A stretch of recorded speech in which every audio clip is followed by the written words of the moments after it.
Hello, fellow mech warriors. Mage Leader here. Welcome back to the Transformers Tabletop RPG. I am joined today by none other than Zero, Greetings. Oswald, I think he's taking a nap. God damn it, Lucen, Hello, I'm here. and we've got a new player with us today. We've got D. Welcome aboard, D. Thank you and good evening, everyone. All right. It's gonna be a great time. Where the fuck is Oswald? Get in here. He was legit ready to go just a second ago. God damn it. All right. Well, anyway, guess we're just gonna transform and roll out here, and we'll see when he catches up. So when last we left off, we went on an excursion into the city of Boston, whereupon you found that the Decepticons were tunneling under the city for reasons unknown. Testing. There you Oh, there are. we are. Welcome. What happened? Yeah, Discord decided to take a shit. Great. Great timing too. Yeah, I will point out for everybody watching that the reason we didn't have a session last week is because I was sick as a dog. I'm still hanging on to a little bit of it, so I'm going to be coughing as we go along. I've got my 2 last cough drops here. Hopefully they'll last me, but I hope that you'll bear with me. But anyway, Decepticons were tunneling under Boston, making room for something they called the package. You guys aren't entirely sure what that means just yet, but on your way back, you did manage to successfully capture Laserbeak and bring him back with you. And that is where we are going to pick back up today. You guys are all back aboard the Ark. Now, let me pull up the pictures of our characters for all of those who haven't seen them yet. Oh, shoot. Thanks, babe. My wife just walked up with, 6 more cough drops and just plopped them on my desk. Thanks, babe. Hey, sweet. So anyway, here's our characters. We've got Shadowbolt, I believe was the name. Well, yeah, to everybody except for Wheeljack, who calls me Autobot or Shadowbot. Shadowbutt, yeah. So we got Shadowbutt. We've got Fox1 here. So Shadowbolt is played by Oswald. Fox1 is Zero's character. Lucen is... Fuck, what's this guy? What's this dude's name? Yard Dog. Yard Dog, thank you. Yard Dog and his Minicon companion. And Scrounger, yes. And then Barracuda, who is played by D. Scrouger's best boy. Yes, Scrounger is definitely best boy. He turns into a lawnmower. Yep. John Deere lawnmower. Fantastic. So, That was a fun build. yep, all these models were made by Oswald, and he does take commissions. So take a look at his Cults 3D page if you get a chance. I had no idea I was making a Green Lion. Something interesting to note about Dee's character Barracuda is she's a triple changer. Yes, Barracuda is a triple changer. D might be muted. Yeah, D. I'll message D. Yeah, she's a champion cutter. Cutter. Yep. A champion is basically a bot that has a sports car or something like that as an alt mode, and a cutter is a catch-all for any Cybertronian with an aquatic alt mode. All right. So we've got everybody here. So you guys are all hanging out aboard the Ark. You've been sitting there for a little while now. You've turned over Laserbeak to Wheeljack, who has proceeded to do what Wheeljack does whenever he gets his hands on something technological. And after... Ow. You guys have... it's been a couple days since then. Then there've been some comings and goings at the base. You've noticed that the Joes have kind of been in and out quite a bit. But things have been relatively quiet. And while you guys are hanging out, you have our new character joining in. So if you want to just describe yourself and introduce yourself to the other players, D, go right ahead. Okay, so as I said, Barracuda is a triple changer. She is a cutter champion. She's like a roadster that should transform into a pretty good car, which will hold most of those that if they get assigned to us. And she is also a stealth sub.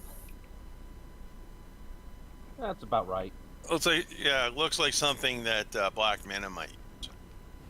Mm-hmm. The sub does. All right, so while you guys are hanging out, just kind of passing time, you're all back up to full health, obviously. It's been a few days, so everyone's all ready to go in that regard. We've had some stat adjusting. We should be all set to rumble, no pun intended. So you come in, you're kind of in like the general common area you were in at the start of last session, and Jazz actually walks into the room. He takes a look around and he says, "Hey, you the guys who pulled that mission a couple days back?" Yeah. "Great. Optimus wants to talk to you. Come with me." All right. So he leads. Tell me to roll out again. So he takes you guys, leads you back deeper into the Ark. You know the way by now. It's not the first time you've gone to talk to Optimus. When you get there, right by Teletran 1, you see that Wheeljack and Optimus are already there. Duke is also there, just like he was last time. And so is Laserbeak. Laserbeak is sitting on the console of Teletran 1 with a cable running from his chest down into the actual console itself. I hope it's not a two-way cable. Oh, don't worry about that. Wheeljack just kind of shakes his hand. He's like, "Trust me, Laserbeak's been around Teletran 1 enough times that we know better." I hope so. I'm gonna smirk. Alright, I mean, don't seem like a brightest idea to have him hooked up to that thing, but alright.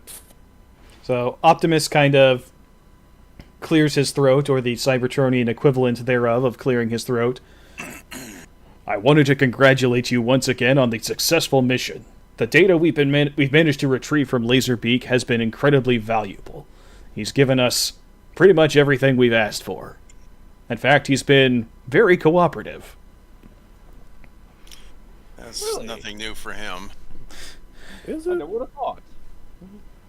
Laserbeak kind of like twitches a little bit, and he very much doesn't want to look at Yard Dog or at Scrounger. He's kind of conspicuously staring up at the ceiling. If he could be whistling, he would be whistling right now, trying to look all innocent. Mm-hmm. I'm trying to contain my smugness. I've worked with Laserbeak before, that being Soundwave's protege at one point. He is also not looking at you pointedly. Like he does not want anything to do with any of you. So He really has one. He really wants something to do with his Lady J, who owned his ass. yes, Lady J is not present at the moment, but you have seen her around. She's been to the Ark and back a few times in the past few days. But Optimus nods his head and he continues. "So, here's the situation.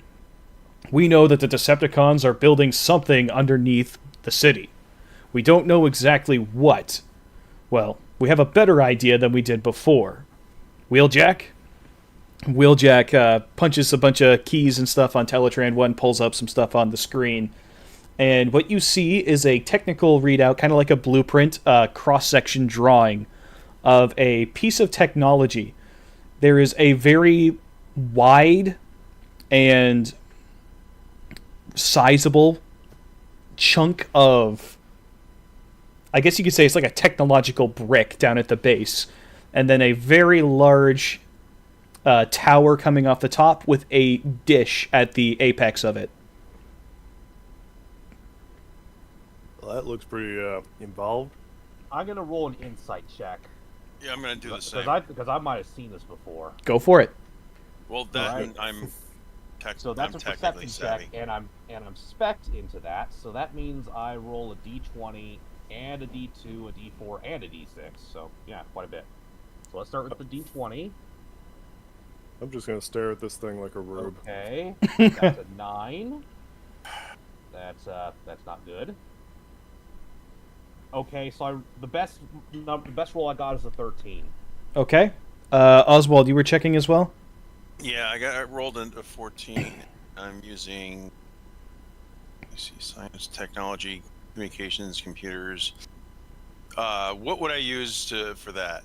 Give me. I have. So for this, I'm gonna say which stats did you have? You said. I go to D8 with technology. Yeah, I'd say go with technology. That's fair.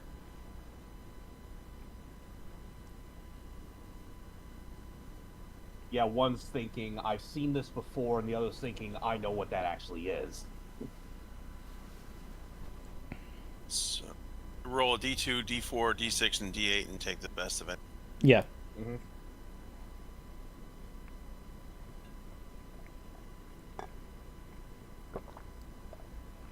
Okay, so 18.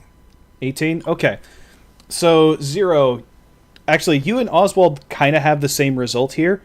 It's familiar enough that you can tell what it's supposed to be, but it's also a bit different. There's been some modifications to the design. So what you're seeing here is some kind of Cybertronian-built transmitter, but it's been modified by somebody. And the modifications, Oswald, you would, I think you rolled well enough to see this. The modifications don't appear to be Cybertronian in origin. It's almost like a human got hold of these designs and made some changes. But the Decepticons are doing the heavy, and That it's begs underground. the question, why are they building something to broadcast underground? Well, you see, that's just the thing. Wheeljack, then he hits a key and it shows you a map of the city. It says, right, so here's the map of all the subway tunnels you guys were at. Well, here is where that big cavern you found is. And he punches a couple more keys, and it kind of gives, not quite like Google Street View, but like a correlated side shot. And what you see there... Whoops, my phone went to sleep. No, don't do that. I need you for references. Come back. What you see there is right under... he points to like the biggest building on the screen. Says, that right there is Hancock Tower. And that transmitter is being built directly underneath it. In fact, we think that they might be putting the dish up on the top of it. All right. Shockwave had a variation of this technology. It was a ground wave transmitter that it used the tower as its focus, but most of the heavy lifting was done by Cybertron itself, the metallurgical structure underneath the tower.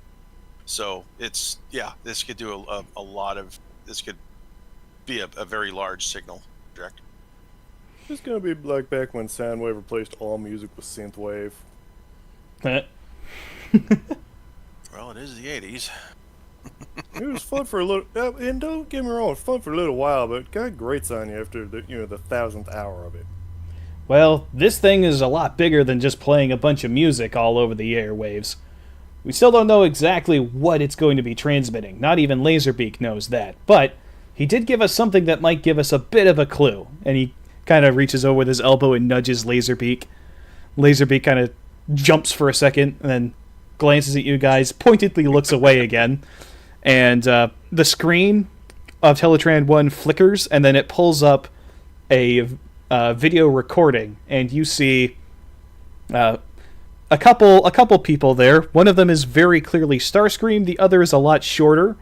There is a human there wearing blue from head to toe. He's got a cape, and his face is covered by a very reflective silver mask with no apparent eye holes or anything. Oh boy. Would we know who this is? You guys... Mm-hmm. We've probably seen him on TV. Yeah, I was gonna say, he's probably made a TV announcement of Supreme Evil at some point. Yeah. That is very much Cobra Commander. Yeah. it was kind of weird to see him without starting with, do not adjust your TV or nothing like that. Yeah. So the audio kind of it garbles a little bit and it fades in, and then you can hear the voices, or more accurately, maybe it's kind of like one voice. They're very similar for some reason. But Starscream and the Cobra Commander are having a conversation. And it starts with Starscream. I'm gonna adjust my audio sensors because that's a whole lot of shrill. Yeah. It must be a device of incredible power to require this much energon. Indeed it is, Starscream, which is why you will need to stockpile enough cubes to sustain the first pulse. After that, the power grid will sustain the effect. And after the second pulse, you won't ever have to worry about the Autobots or Megatron ever again. Good. He thought he could limit my influence by keeping me away from the front. It'll be the last mistake he ever makes. Are your men prepared to handle a counterattack? Don't be concerned, Starscream. My soldiers can repel anything sent against them. They'd better. After everything we've given you, you'd better hold up your end of the bargain. If this plan fails, I'm as good as doomed, and I'll make sure to drag you down with me. An intimidating threat indeed, noble Decepticon, but an unnecessary one. We will not fail you. Well, see that you don't! Sorry, I can't hold it anymore. Well, I mean, part of that sounded actually kind of good, the whole getting rid of Megatron and all that, but that first part's a little concerning. I think Shadowbolt's having trouble Foxhole maintaining too. looks over at Laserbeak and he goes, "Does Soundwave know what Starscream's up to?" So Laserbeak, he doesn't answer you directly, but he kind of shuffles his feet around and looks uncomfortable. It's like it's like this is the first question you've asked that he doesn't want to answer. That's disconcerting. Scrounger starts growling at him. He kind of shrinks a little bit further back into Teletran 1. So while that's going on, you all start to feel something a little bit odd in the floor. There is a definite shaking that starts, and the shaking suddenly grows very, very bad. Very, very loud. Duke has already fallen onto his ass. Optimus and Wheeljack are trying to grab onto the walls for support, and I need everybody to make a save to try and stay upright while this happens. This sounds familiar. What are we rolling? I'm going to say this is going to be acrobatics. All right. Work with that. I was about to say there's not enough room to fly in here, so it's just going to be a D6, I guess. Okay. Alright. Come on. 7. I got a 10. I got 11. That's- Okay. D, what did you get? I got a 21. Okay. So D is the only one who stays upright. The rest of you guys fall prone. And Scrounger got a net 20, so he stays up. Scrounger's doing a dance and staying perfectly. He's got 4 legs. He's got an advantage. D has her sea legs.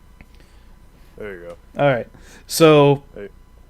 you guys have all fallen over except for D, and in from out of the side of the room bursts a somewhat intimidating but a little bit small but still fairly nasty looking 4-legged transformer. Ravage has come to join the party. And he's not alone. The ground stops shaking a little bit, and while you guys are still trying to come to your senses, you see both Rumble and Frenzy come running in after him. So everybody has got to roll for initiative. All right. Okay. Alright. What's initiative? Is it just a d20? Or what? I believe it's a d20, and then your speed is taken into account as well. 20 So, plus 5. so you add your speed to your roll, or what? Maybe? I think so, yes. Okay, well in that case it's a 10 because I'm just eating shit when it comes to dice rolls once again. I'm taking it's a D20 plus my my bonuses, like 10 plus 5 plus for essence and plus perks. You should have a regular speed stat. This says 5, so All right, so you'll add 5. okay, so 18. Okay. And I got a 17 actually with that. All right, let me pull up something. I'm going to establish a turn order here. I got an 18 as well. Nice. Okay, so we're up against Frenzy, Rumble, Ravage, and Laserbeak if we don't manage to keep him pinned down. Where's Soundwave? Soundwave has not appeared. Yeah, but he's probably not far behind.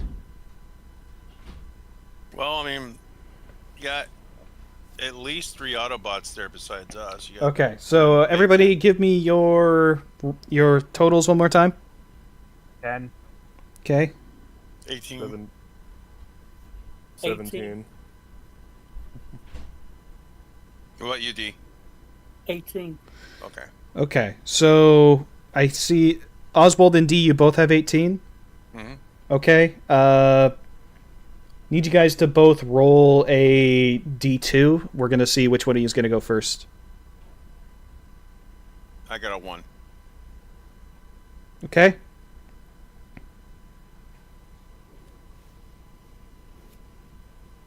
I have the Autobot symbol, whatever that means. Yeah, let's flip a coin. Okay. Do I have... You know what? I'm going to roll a d6 and half it. Okay, I got a 1. Okay, so we'll say, yeah, We're we'll gonna say, be here yeah. a while. Ladies first. Let D go first. All right, D, we'll have you before Oswald in the turn order. Okay. That reminds me, what weapons do you have? Okay, so I have... You have a shotgun, a CQC blade, and a stunner. Yes.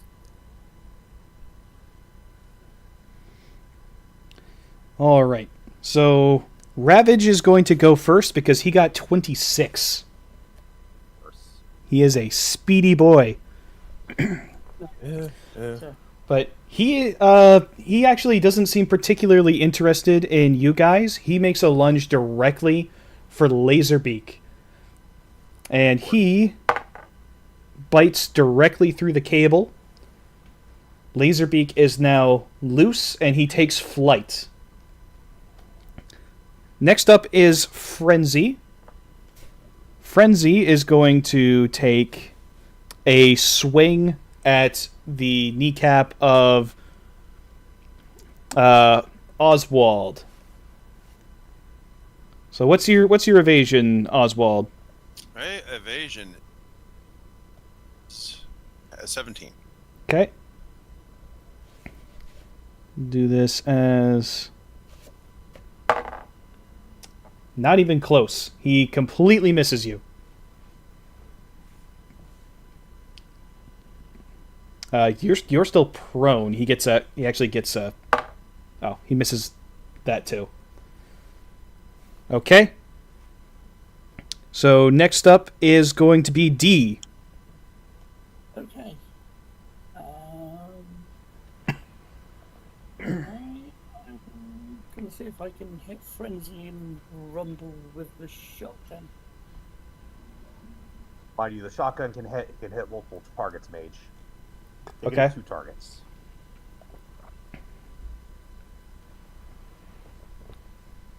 If they're close enough. I'd say that Rumble and Frenzy are close enough that you could either hit Rumble and Frenzy or Ravage and Laserbeak. I don't want to hit Teletran 1, so... He's been through worse. I bet he has.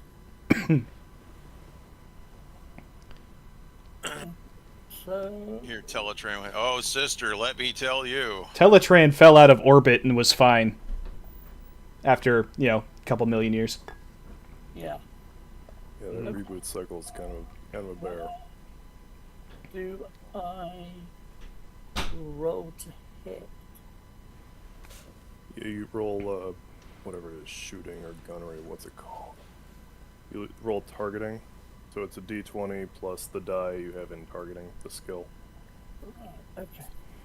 Okay, d20 and a d4.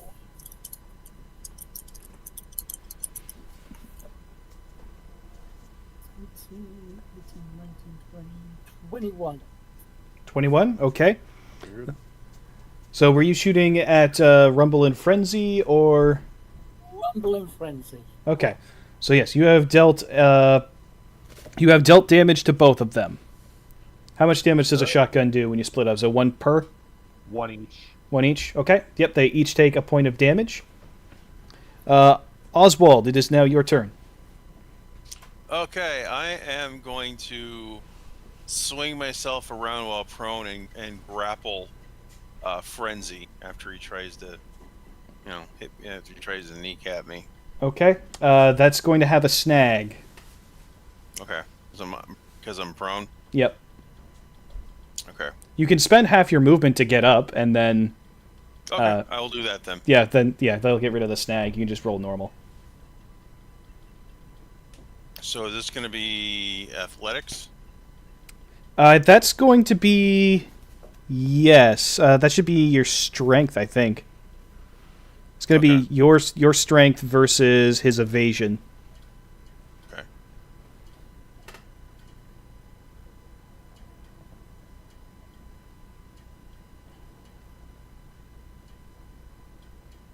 That would be 13. Okay. So you reach down to try and scoop him up, and he basically jumps and does a kickflip off of your elbow and just flips himself out of the way. He is a slippery little bastard. Damn it. Scrap. All right. Lucen, you're up next. Alright, I will actually spend the movement to get up here. Okay. Get out my own shotgun, aim it at, I guess, Ravage and Laserbeak, because why the hell not? Okay. Okay. Alright, let's, drop the die. Targeting, okay. That is a... Oof.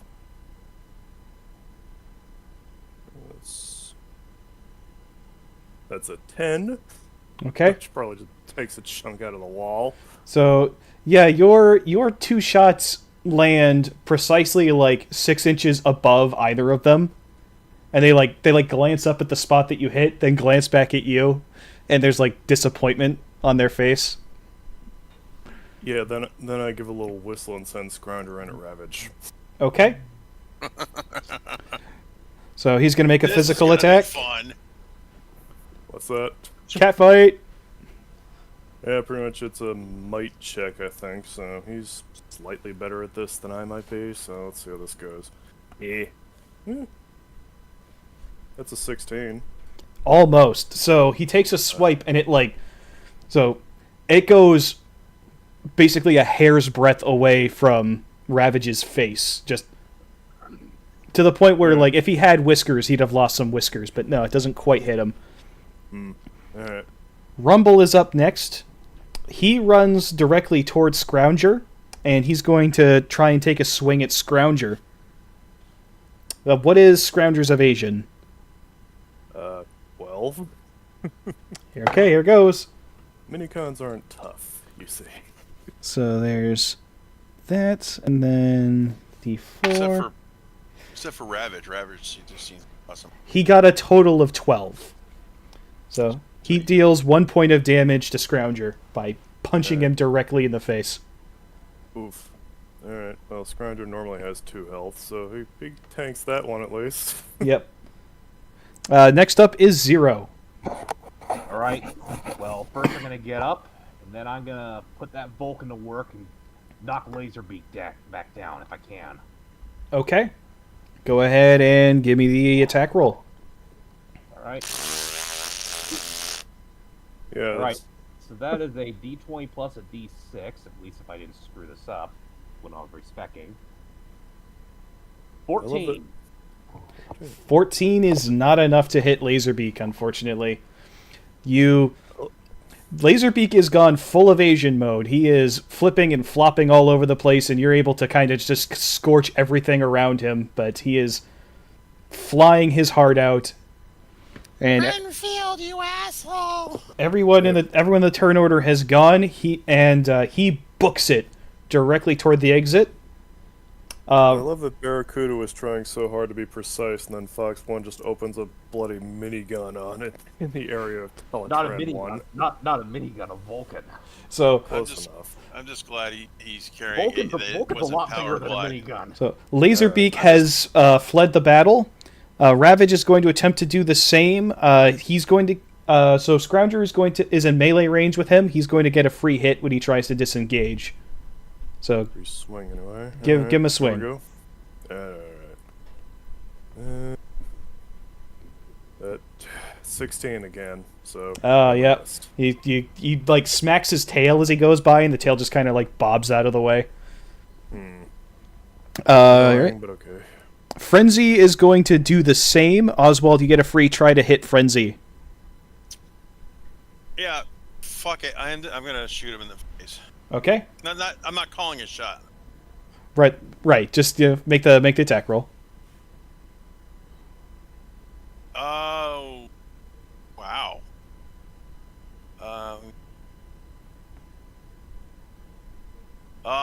19. 19. Okay, that does hit. How much damage is that? Well, I'm just using a regular blaster. I'm not sure what that has for damage. That's one. Yep. So he's taken a point of damage. He's been hopping around, kind of trying to dance circles around you, but you managed to pull out your gun. That's a decent roll. You spin it around and pop him directly in the chest. Oh, he's got the 2. How does that handle? Got the 2? What do you mean?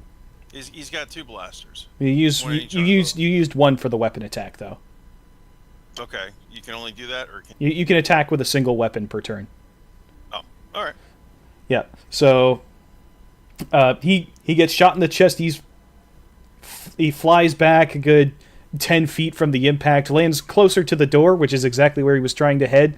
So he kind of goes, "Ow, thanks," and then takes off. Damn it. So Laserbeak, Ravage, and Frenzy are all gone. The only viable target left is Rumble. D, it's your turn.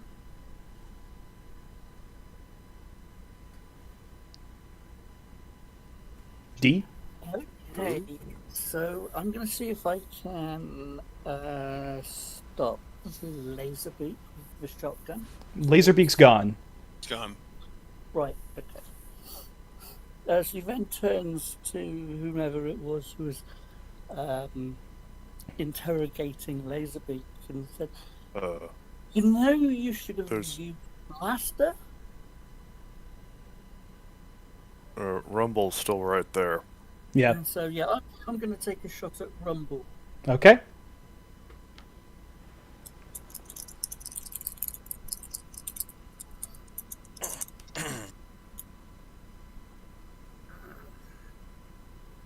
Uh, 10. No, that's going to be a miss. Yep. He's starting to leave as well. So Can we give chase? I probably could. you might be able to. There isn't a lot of room in this place to transform into a jet, I wasn't suggesting that. but you could try to follow them outside. Yeah. That's what I'm gonna do. I'm gonna switch to jet mode and take off after him. Good luck outrunning an F-22 Laserbeak. Okay. Well, if you transform into an F-22 in here, you're going to get stuck in the doorway. The doorway is not big enough for an obviously F-22. We're gonna have to get out the door first. You're gonna have to get outside of the arc to transform. All right. Well, I'm taking off. I'm running after him as fast as I can. To Okay. Get out the door. Yep. So, you guys follow them outside. When you get outside, you have just enough time to see them all pile back inside of Soundwave's tape deck. He is standing, I'd say, about 50 feet away from the entrance, and he's not alone. He hops into the back of Astro Train, who is there in his train form, and that train is booking it. Where are the other Autobots? There's a skeleton crew. Most of them are still up in the Arctic. Well, Wasn't I mean, Optimus it was at Prime least just there? along with Jazz and Optimus, Wheeljack. Optimus, and the other Autobots in there were still trying to pick themselves up after the double earthquake that was caused by Rumble and Frenzy. Okay. This whole exchange took place in the span of about 5 seconds. Okay. They weren't there to fight. They were there to snatch and grab and run. What you do notice, however, is that Astro Train is not heading in the direction of Boston. He is heading directly north. In his train form, or did he transform? In to his train flesh? form. He's going as fast as he can. Oh, that's right. He doesn't need a track. Yep. Where he's Well, going, where we're going, we don't need railroads. All right, I'm transforming and giving Yep. chase. Okay. Engaging in pursuit. Transform and take off. All right. So, Lucid, are you going after them as well? I see these guys going, and I know in the back of my head I can't keep up, but screw it, I change into a truck. Okay. Grinder jumps in the back, and I go for it. All right. So the Jets are able to keep pace with Astro Train. He is very fast. While you guys are going, the rear hatch opens up, and Soundwave is standing there, and he's going to take a shot at you guys. Let me see. Who's he going to target? I have to find his page here. We know who he's going to shoot at. He's going to take a shot at Zero. Oh boy. So let's see here. He has a D10 for targeting. Holy smokes. Okay. Oh, this is gonna hurt. Let me see here.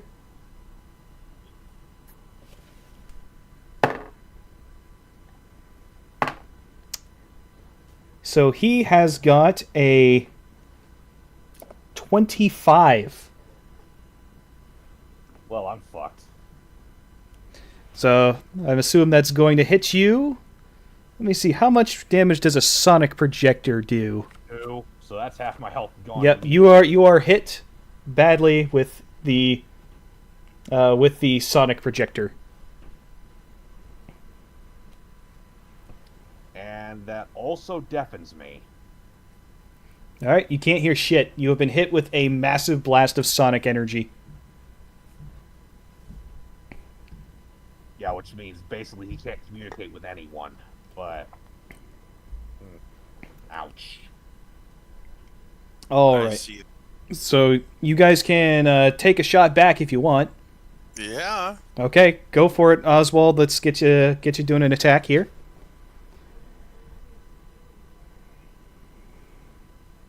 Nat 20. Okay. Right. So you are able to hit him. That's going to be double damage. So that's going to be 2. Drop in the bucket. He has all of his cassettes in him as well, so he has a little bit of a health boost when he does that. So he has gone from 19 health to 17 health. Jesus. Yep. They really can't do anything to him. Zero, you can take a shot if you want. What? Yeah, I'll take. I just. It's like, fuck it. I'm gonna fire a fucking AMRAM at him. So, Okay. yeah, we'll go. Give me a roll. But I can theoretically go for up to 3 damage, but I take a -3, whatever that means. If I do that. That'd be -3 to your attack roll. Yeah, plus 3. All right, fuck it. Let's go for it. All right, give me the Hail Mary. The way you roll, Alright. dude. I also like to live dangerous. It's his character. If he wants to go for it. 15? How much? 3 damage if it hits. What did you roll? 15. Yeah, nope. Your missile plops directly into the ground. God damn it. Or rather, it hits the ground near Astro Train, but does not hit Soundwave or Astro Train. I was gonna say it's better to do some damage and have more. All right. So seeing that he is still actively being pursued, Soundwave shoots at Zero once again. Well, I'm fucked. 24. Ooh. I'm down. All right. Zero has been shot down. He is now spiraling out of control, and boom, flops down onto the ground. Yeah. I'm gonna break off pursuit. Go. Okay. Yeah, I'm driving up to Fox 1 there. I'm not getting involved in that. Yeah, he is out cold. All right. Yeah, boy. So, just so you guys know, incapacitation doesn't necessarily mean unconscious. If you want it to be, it can be. But basically all it really means is that you are unable to continue fighting. Mind you that if he was in bot mode, I have an ability that lets me basically trade a limb to keep fighting, but he's in alt mode, so that's not going to work. Yeah. So you guys all meet up there and recuperate. I'm going to say that you're able to stabilize him and give him a health point back with an Energon goodie. So, How you doing there, bud? what? Yeah, he was hit pretty bad with a sonic stunner. You kind of took that one right to the face, didn't you? Yeah, it's gonna be a while before he can hear anything. Let's get him back. Hey, we'll reboot the audio sensors there. Gunslinger says it's just Daft Punk's greatest hits. Soundwave shooting superior, says Francisco Duarte. Not my finest moment. Those were two of the strongest Decepticons, and the fact that you survived a couple turns is actually not too bad. So don't feel bad. Shaved a few hit points off him too. Yeah, so you I guys don't feel actually, that bad. yeah, you guys did scratch his pain. Wouldn't have been able to do that without a nat 20. I'm saving this roll.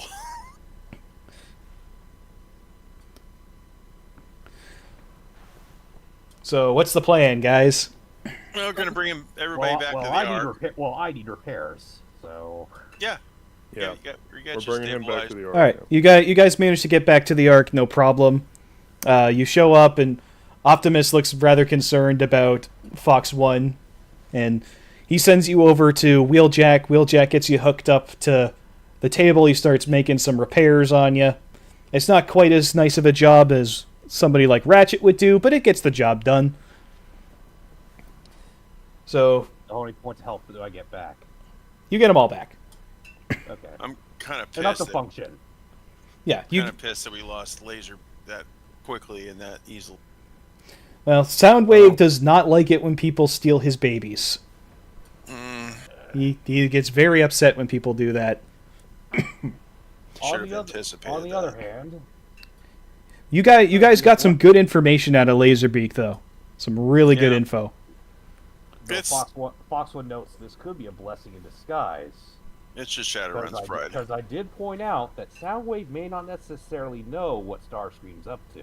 Blessings in disguise. Oh boy. So, Ooh, yeah. Best way to beat the Decepticons is to get them to fight each other. while you guys are healing up, Wheeljack he's absorbed in his work. Jazz finally manages to pick himself up off the floor. He's apparently been stuck down there the whole time. He's like, "Whoa, man, that rattled my cage." I'm going to apologize to Prime. I'm sorry. We had him and didn't get him. Don't feel bad. It's not the first time Soundwave's made a getaway. I haven't been able to catch him once all these years. We got what we needed out of Laserbeak. So, and then Jazz is like, "Yeah, it's just a shame that he's gonna drag him all the way back to Boston again."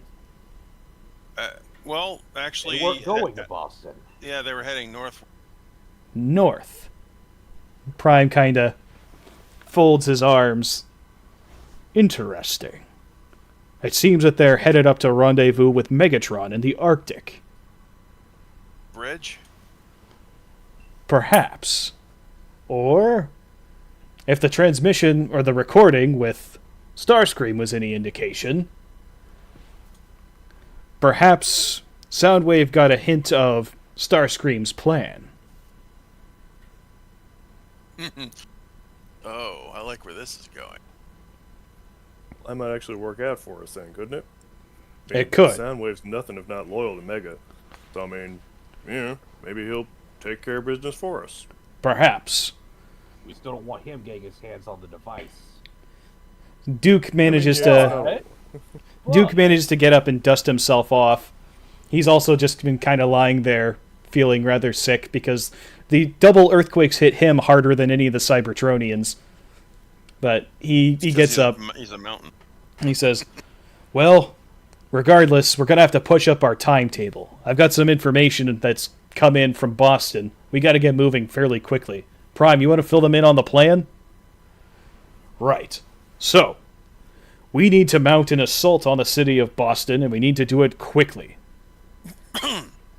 The public transit system went down just a few hours ago. There's been mass panic on the streets of the city. The mayor has finally come to his senses and evacuated the civilians from the place. It seems that Cobra and the Decepticons no longer care about keeping a low profile. That's what you call a low profile. As low a profile as they're capable of keeping. He goes over to Teletran 1. He pulls up an image. You guys recognize this. This was the layout of the radar coverage from last time. Mm-hmm. This is what the radar section of the city looked like before. This is what it looks like now. All those small bubbles of radar pockets disappear, and there's one large one that goes around most of the city now. That's not good. Well, it looks like there's only one way in. Is this accounting for the Seeker Scouts that we were seeing before? The Seekers are still flying like they were before. The only thing that's changed as far as we can see, the SAM sites are all in the same place, but the radar coverage is very different. There's one large radar scanner in the center of the city that gives more complete coverage than all the smaller units put together. It's going to be up high. The main objective of our assault will obviously be the antechamber that you guys found underneath the city. In order to get down there, we need a diversion. The Joes and what aerial bots we have here are going to make the attack on the city from the air. That should keep the Seekers covered. But, however, they're going to need somebody to take out that radar installation if they're going to have a chance at winning. Meanwhile, myself, Wheeljack, and Jazz will make the assault on the down in the tunnels through the North Station entrance. Once you've destroyed that radar installation, you'll join us down in the tunnels, making your way underground as quick as you can, use the maps to join up with us, and we'll try to destroy the transmitter at its source before they can use it. Just like the Siege of Tiger Packs. Ugh. I'd use another old story if I were you, old man. That was a really rough cycle. I'm trying to remember. We had a lot of casualties that day. Oh yeah, we inverted polarities. Hey, don't look at me. Alright, so you want us to blow up the radar, then so first we get above ground where there's all the jets, blow up the radar whence they can all see us, then get underground where all the con's gonna be, and take out the one thing they definitely don't want us getting any close to. Most of the cons should be up on the street fighting us, says Duke. We've got an armor brigade that are going to roll into the city as well. That should keep most of their ground forces occupied. We'll be fighting them up in the air. Now, we do know that the new radar scanner does provide great coverage of the air. What it doesn't provide so much coverage of is low to the ground. If you're able to maneuver your way through the city streets between the high-rises, you should be able to approach the installation without being targeted by the SAMs. They're going to be looking up at us anyway. I think I know what we're looking for anyway. You guys are going to do a trench run, is what I'm saying. Yeah. That's common wild weasel fare. Now Where are those. these guys going? Now, not all of you can. Since not all of you can fly, I am going to formally invite the two. Let's see. What were your names again? Fox 1 and Shadowbolt. Shadowbolt. No. The ones who drive. Barracuda. Our dog and Barracuda. Yeah, Yard Dog and Barracuda. You guys can join our ground assault. Not sure I like this plan, but alright, I guess you're the boss, man, so here we go. Word of warning for you two. The Constructicons were present. I know, I was there. Make sure you don't fight them somewhere where they can form Devastator.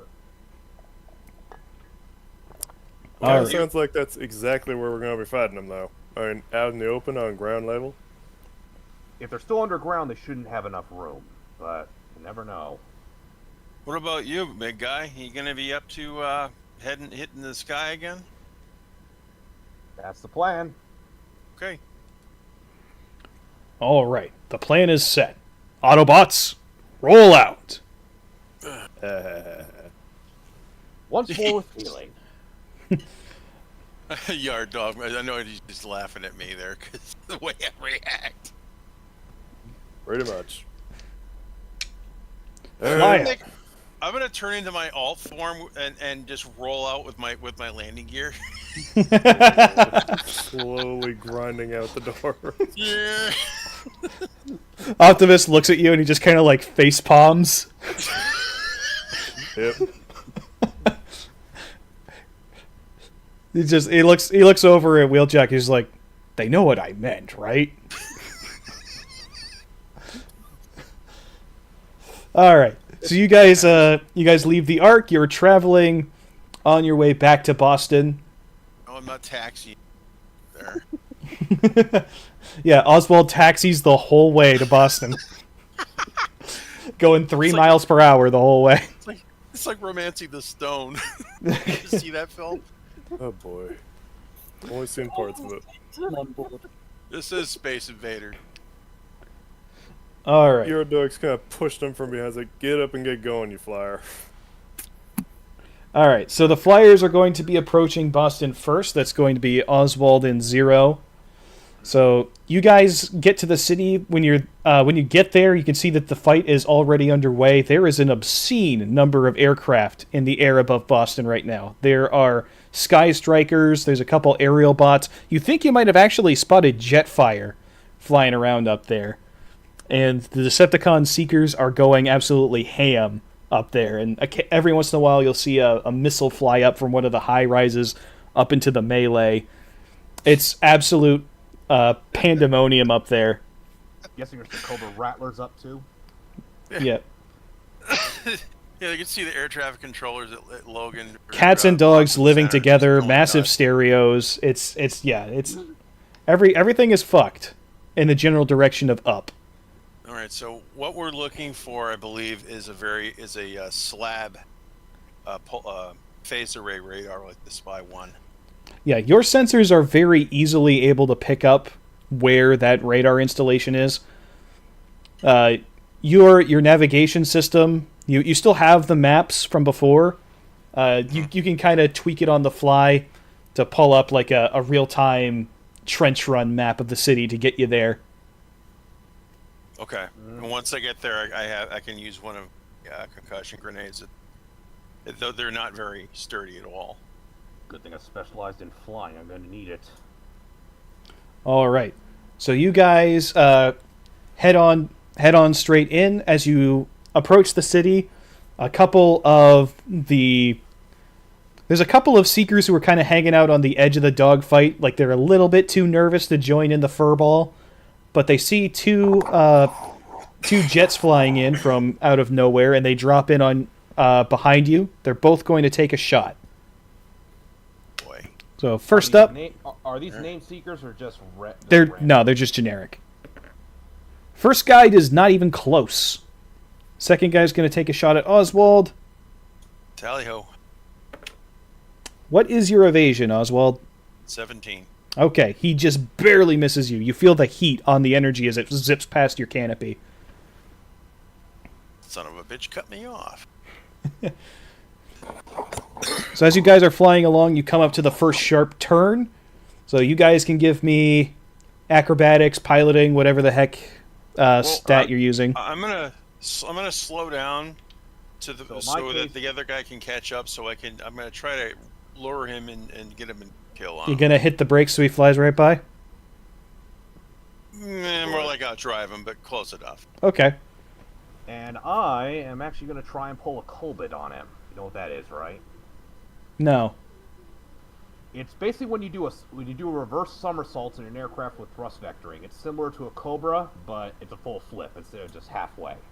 It's that shit that SU-57 did in Maverick. Gotcha. Okay. No, that's a different maneuver. You remember that scene, the cutscene in Ace Combat 7 with Mihai the first time he shows up? Oh, yeah. That's a Colbit. Okay. Okay, so for that, I have a specialization in flying. So first, the D20. 18, so we add to that. A 6, 24. 24, okay. I'm going to say you're able to make that maneuver just fine, and you drop in behind this guy. And I'm going to... Yep, so Oswald, you go ahead and make your maneuver. All right, I rolled a 14. I got a 14 total. Okay, so you slow down, and the other guy is bearing up on you. He's going to have to make an evasion check to not run into you.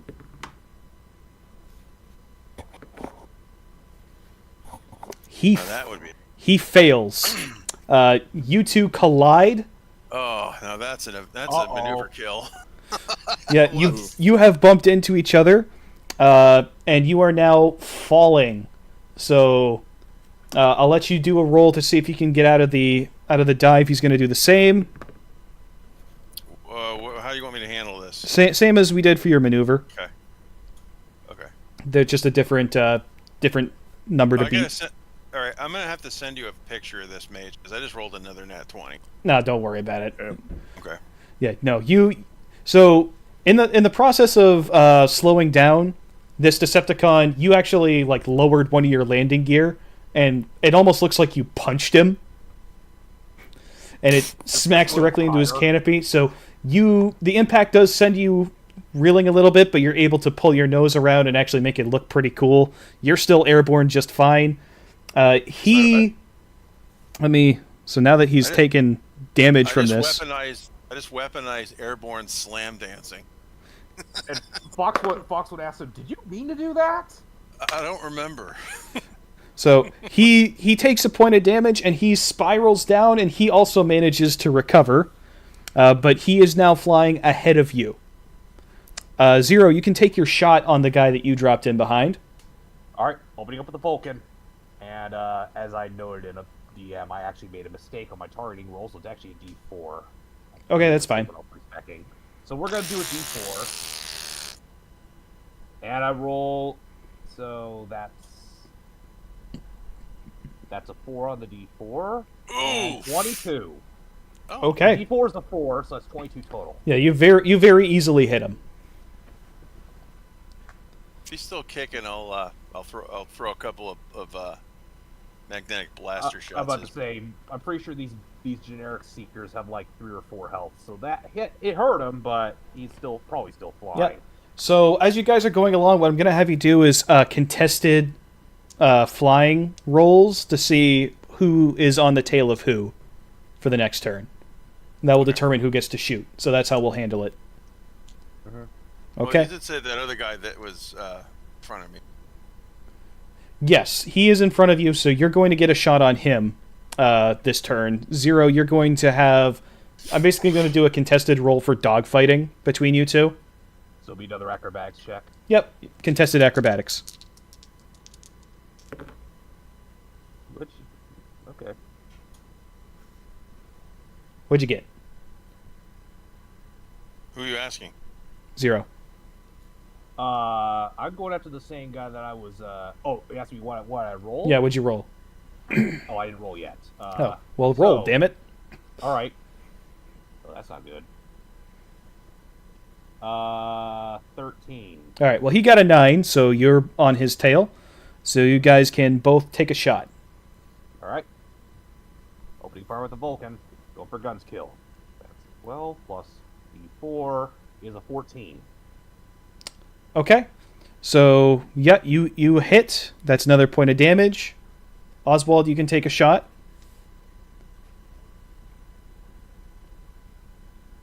15. 15. All right, that's another hit. So both the Seekers are now down to half health. And we'll do another contested roll for the dogfight. So we'll start with Oswald. Make a acrobatics roll.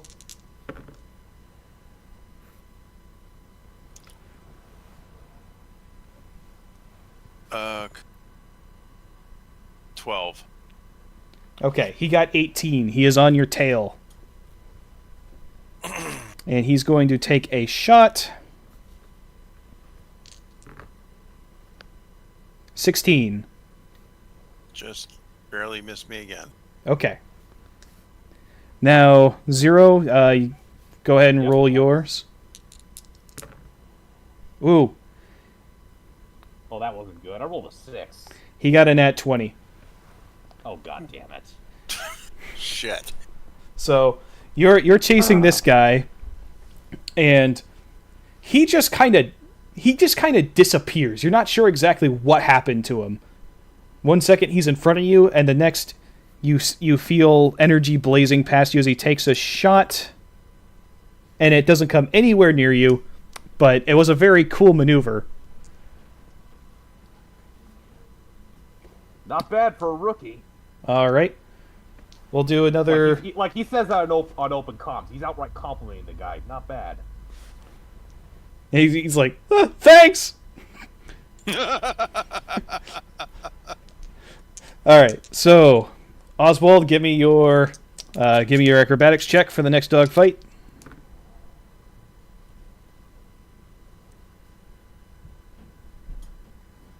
That'd be 14. Okay, he got a 9, so you're on his tail. Go ahead and take a shot. Oh, that's him. 12. 12, that's not quite enough. Okay. Zero, you're up next. All right.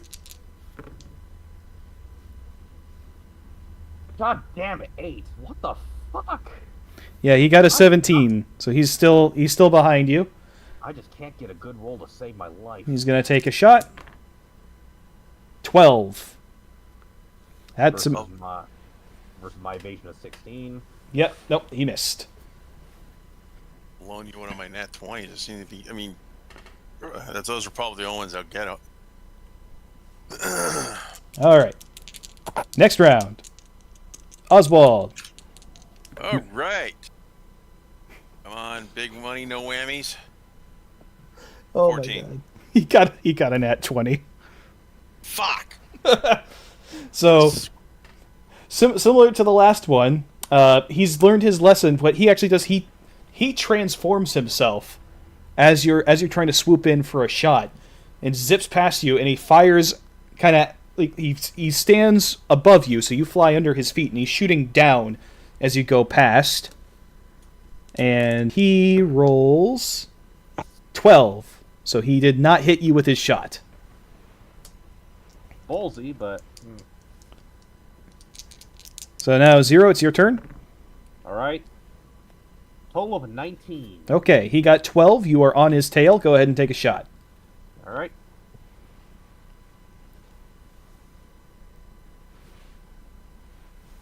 And that's a 9. This is going to take a while. Yeah. All right, I'm going to say that you guys have both managed to drop in on their tails now. They are winded after fighting you. They've taken damage. They're having a harder time maneuvering in the tight space. They're not as experienced. You guys can take a couple more shots. Oswald, go ahead and take a shot. Okay. 16.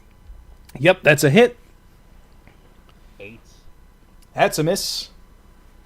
But you've depleted the HP of the Seekers sufficiently. They decide that they're going to cut their losses. They bank off and start to run away from both the furball and from you guys. They've had enough. Okay. I really need to get my targeting sensors calibrated. So you guys manage to navigate through the rest of the city. It's a series of tight turns, but now there's no pressing urgency to hurry super quickly, apart from, the SAMs that are going off and shooting at your friends up above you. You manage to make it to the radar installation, so you guys fly up to the top of this high rise, and what you see is not quite what you're expecting. You expect kind of like a basic structure here, but it's kind of more like a radar vehicle, almost like a big truck with a radar dish. I've seen the Russians do that before. They take a Mi-26, one of those heavy lift helicopters, and they'll drop like a big bird radar truck on top of a thing. Yeah, it does kind of look like that. Okay. Well, is this thing a transformer? You can give me a check for that. Technology? Yeah, go for technology. Ooh, that's the worst roll. So, 10, and that's just because.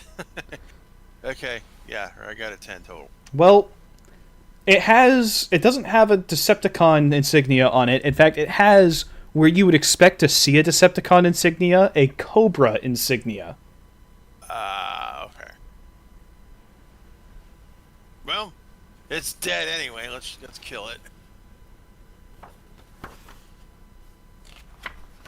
Okay. I'll launch one of my concussion bombs. All right, go ahead and give me an attack roll for it.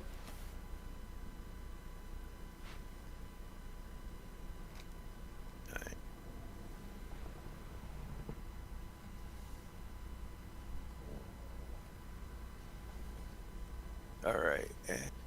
Trait. Athletics. Okay. Okay, so that's going to be a 16. 16. So you launch that concussion bomb, and it goes to land right where you want it, but much to your surprise, the radar truck starts to morph. The parts start moving around and shifting around, and it forms into a robotic body that plants a hand down on the roof and does a handspring, launching itself up over the bomb and the blast wave of it. You have missed the attack. This is some kind of transformer, and it is now standing on its feet, looking at the both of you. So you guys roll initiative. Actually, first I gotta roll insight, see if I would recognize this one. Same. Okay, go for it. Okay. Where is that under? Willpower? Science, survival.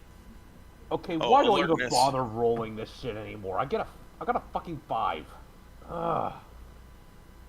It's under what? Situational awareness? Yeah, that'll work.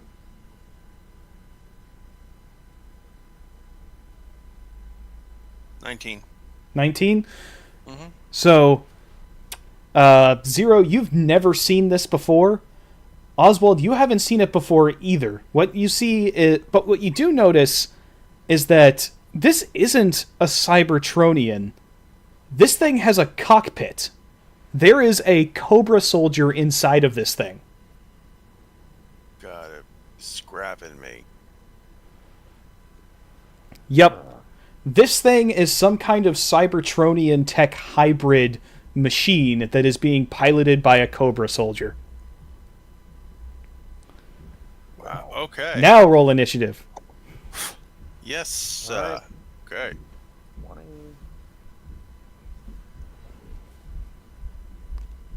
Come on. I can't remember where initiative is. 16. It's unless you have points in initiative. Oh, never mind. No. It's just your speed, I believe. Just add your Okay. speed. That's right. I am so smart. 17. Yeah. So so it's plus speed. In that case, mine is 24. Okay. Zero, you have the first move. All right. I'm gonna make a firing pass on him with the Vulcan. Okay, go for it. Are you still in vehicle mode? Yes. Okay. All right. I rolled a 20. Total? Not natural, just a 20. Okay. So he does a move like he's trying to get out of the way, but he actually jumps into a bit of the stream, so you actually do deal some damage to him. Stream? I thought he was on top of a building. The gunfire stream. Stream a Oh, 20 stream. millimeter cannon shell. Okay, my bad. Yeah. I'm killing it today. So, Zero, I'm going to say that if you're going to do strafing runs in vehicle mode, you're going to have to do that every other turn, because you're going to have to go off and turn around and come back. Fair enough. Damn it, Mage! I gotta model this thing. I look forward to it. It's also his turn, so having been hit by Zero, he's now going to try to make an attack on Zero. Let's see. So he... Yep, that's about what I expected. Okay. That's a 14.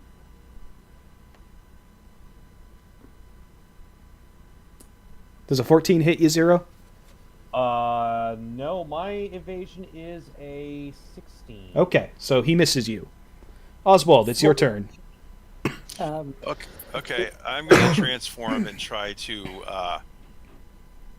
I'm gonna try to wrench the guy out of the cockpit. Okay. I'll have that be... That'll be your...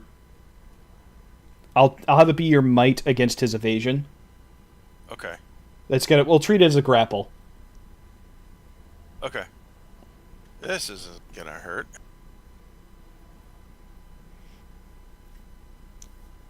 Mage. Hmm? Can I send a screen cap to you? Did you get a nat 20? Yes. Okay. Okay, what the fuck? What are you He using has to roll stolen die? all of Zero's luck today. What side are you using to roll? Roll a die. Fine, I'll use that one too. Because I don't fucking trust that. Okay, now I have to figure out how I'm gonna handle this. I didn't think this far ahead. Okay, so you transform from your jet mode into your robot mode. Very cool looking. Land down on the roof, and you manage to successfully grapple him. You're trying to dig him out of the cockpit. The cockpit actually sinks down into the chest, and an armored plate slides in over top. Mm-hmm. So it's like he's gone from one mode to another. So You he's can't like quite... going back to his alt mode. Kind of. It's almost like he's half transformed, or like there's an observation mode and a hard combat mode for it.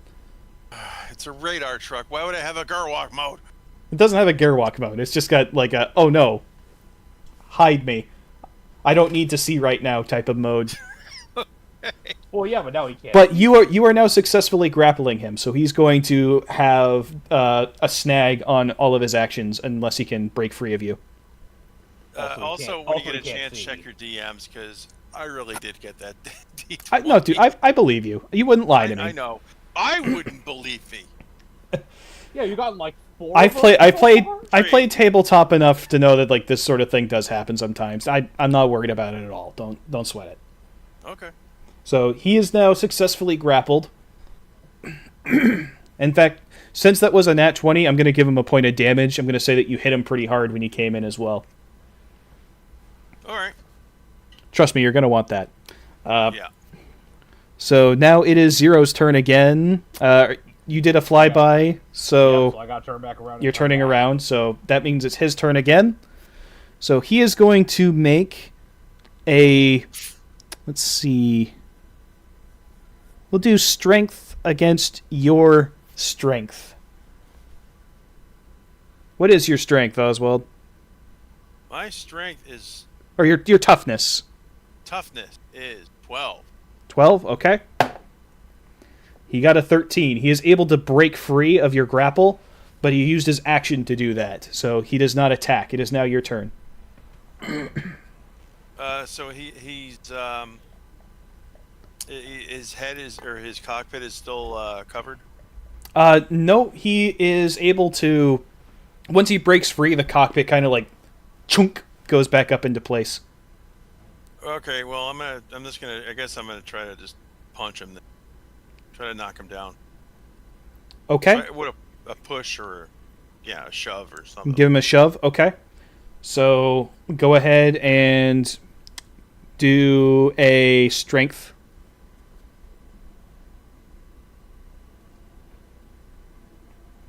That'd be 15. How much? 15. 15. So you go in for the shove, and he actually ducks underneath and kind of spins around and moves out of the way of your strike. Okay. Zero, you've come back around. You can make an attack. I'm actually going to switch to bot mode and try to go in close quarters as well. Okay. Come on, Wrecker. Let's see what you got. All right. So for this, well, I'm going with the sword, and because that's a martial arts weapon, that means I get to use my specialization. Okay. I'm gonna get a sword next game too. Fuck that. All right. I can only use one blaster. And that's 18 total. 18. All right. So you come in with your sword, you bring it screaming down, and he turns sideways and stands with all of his limbs stretched out to make himself as thin as possible, and your sword just sweeps right through the air he was just in. He is going to take a step back. What is his evasion? It's 19.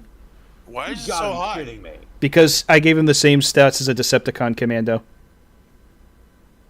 Okay, you know what? At this point, I think we should just blow up the building under him. So he takes a step back, and he is going to attempt to shoot at Zero with a shotgun.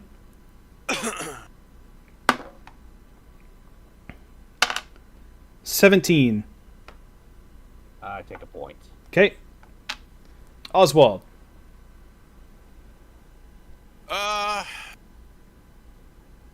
At this point, I'm just gonna chuck one of my other grenade, my other concussion grenade. Try to shove. You've seen Terminator, right? Mm-hmm. Remember when Kyle Reese shoved that pipe bomb into the the T-800's body there? Okay, I'm gonna have that be finesse against his evasion. That's good. I have finesse. Okay, go for it.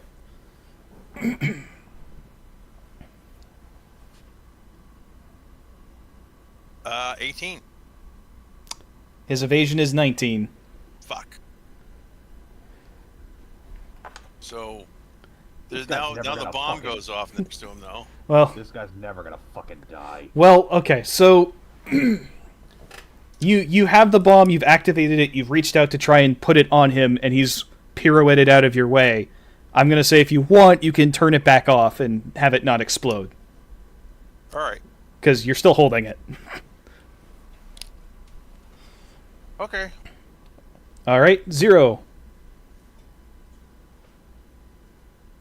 Can I target the part of the building beneath him to make him fall off? You can try. All right. I just look at him. I go, I have had it with your shit, and I just let it rip with the Vulcan on the building beneath him. Okay. To probably try and shake him off the roof. Go ahead and give me a targeting roll. All right. God damn it! 7. 7. Okay. Well, what you do, your Vulcan kind of slashes through the area right in front of him, so he's standing somewhat close to the edge of the roof, and you go through the area right in front of him. You can see that it's coming out the windows at the back of the building, but it's not enough to make it fall off. If you were able to do it again with him not leaving that spot, you would probably succeed in making that part of the building fall off. He does not seem to pick up on what you're putting down. He's just kind of stands where he is. He's going to take a shot at Oswald with his shotgun. 8. Not even close. Not even close. Oswald, it's your turn. I guess I'm gonna try to kick him. I have a Metal Cadeau, so I can use that on him. Okay. Give me the roll.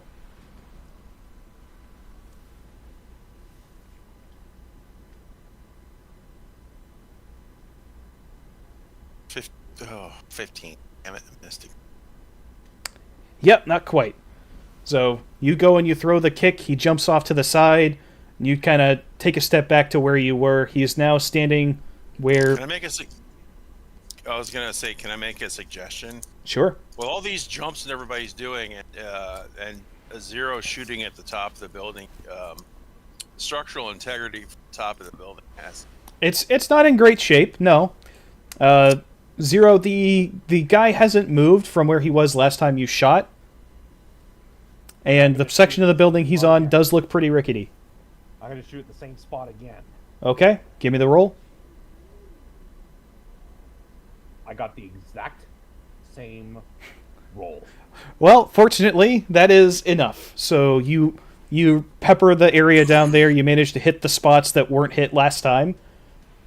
And that section of the building kind of crumbles a little bit and shakes and then starts to slide over backwards. So he is now going to make an acrobatics check to see what he does. Not enough. So he falls down onto his ass as the thing slides backwards and it tumbles over the side. And as he goes over, you see the cockpit detach and shoot away from the body. And a parachute pops out the top and it starts to float down. Oh no, you don't, meatbag. when you come back, bring some NJAX. And the chassis of the machine, as it goes over the edge, it actually fizzles and then atomizes itself. Like the whole thing basically bursts into flames and disintegrates on the way down. I take a parting shot at that fucking meatbag. I was gonna capture him. Okay. Fuck that. We didn't. I don't recall signing the Geneva Protocols. No, I want information. Okay. I'm an Yeah. intelligence officer here. Go ahead and take the shot if you want. 9.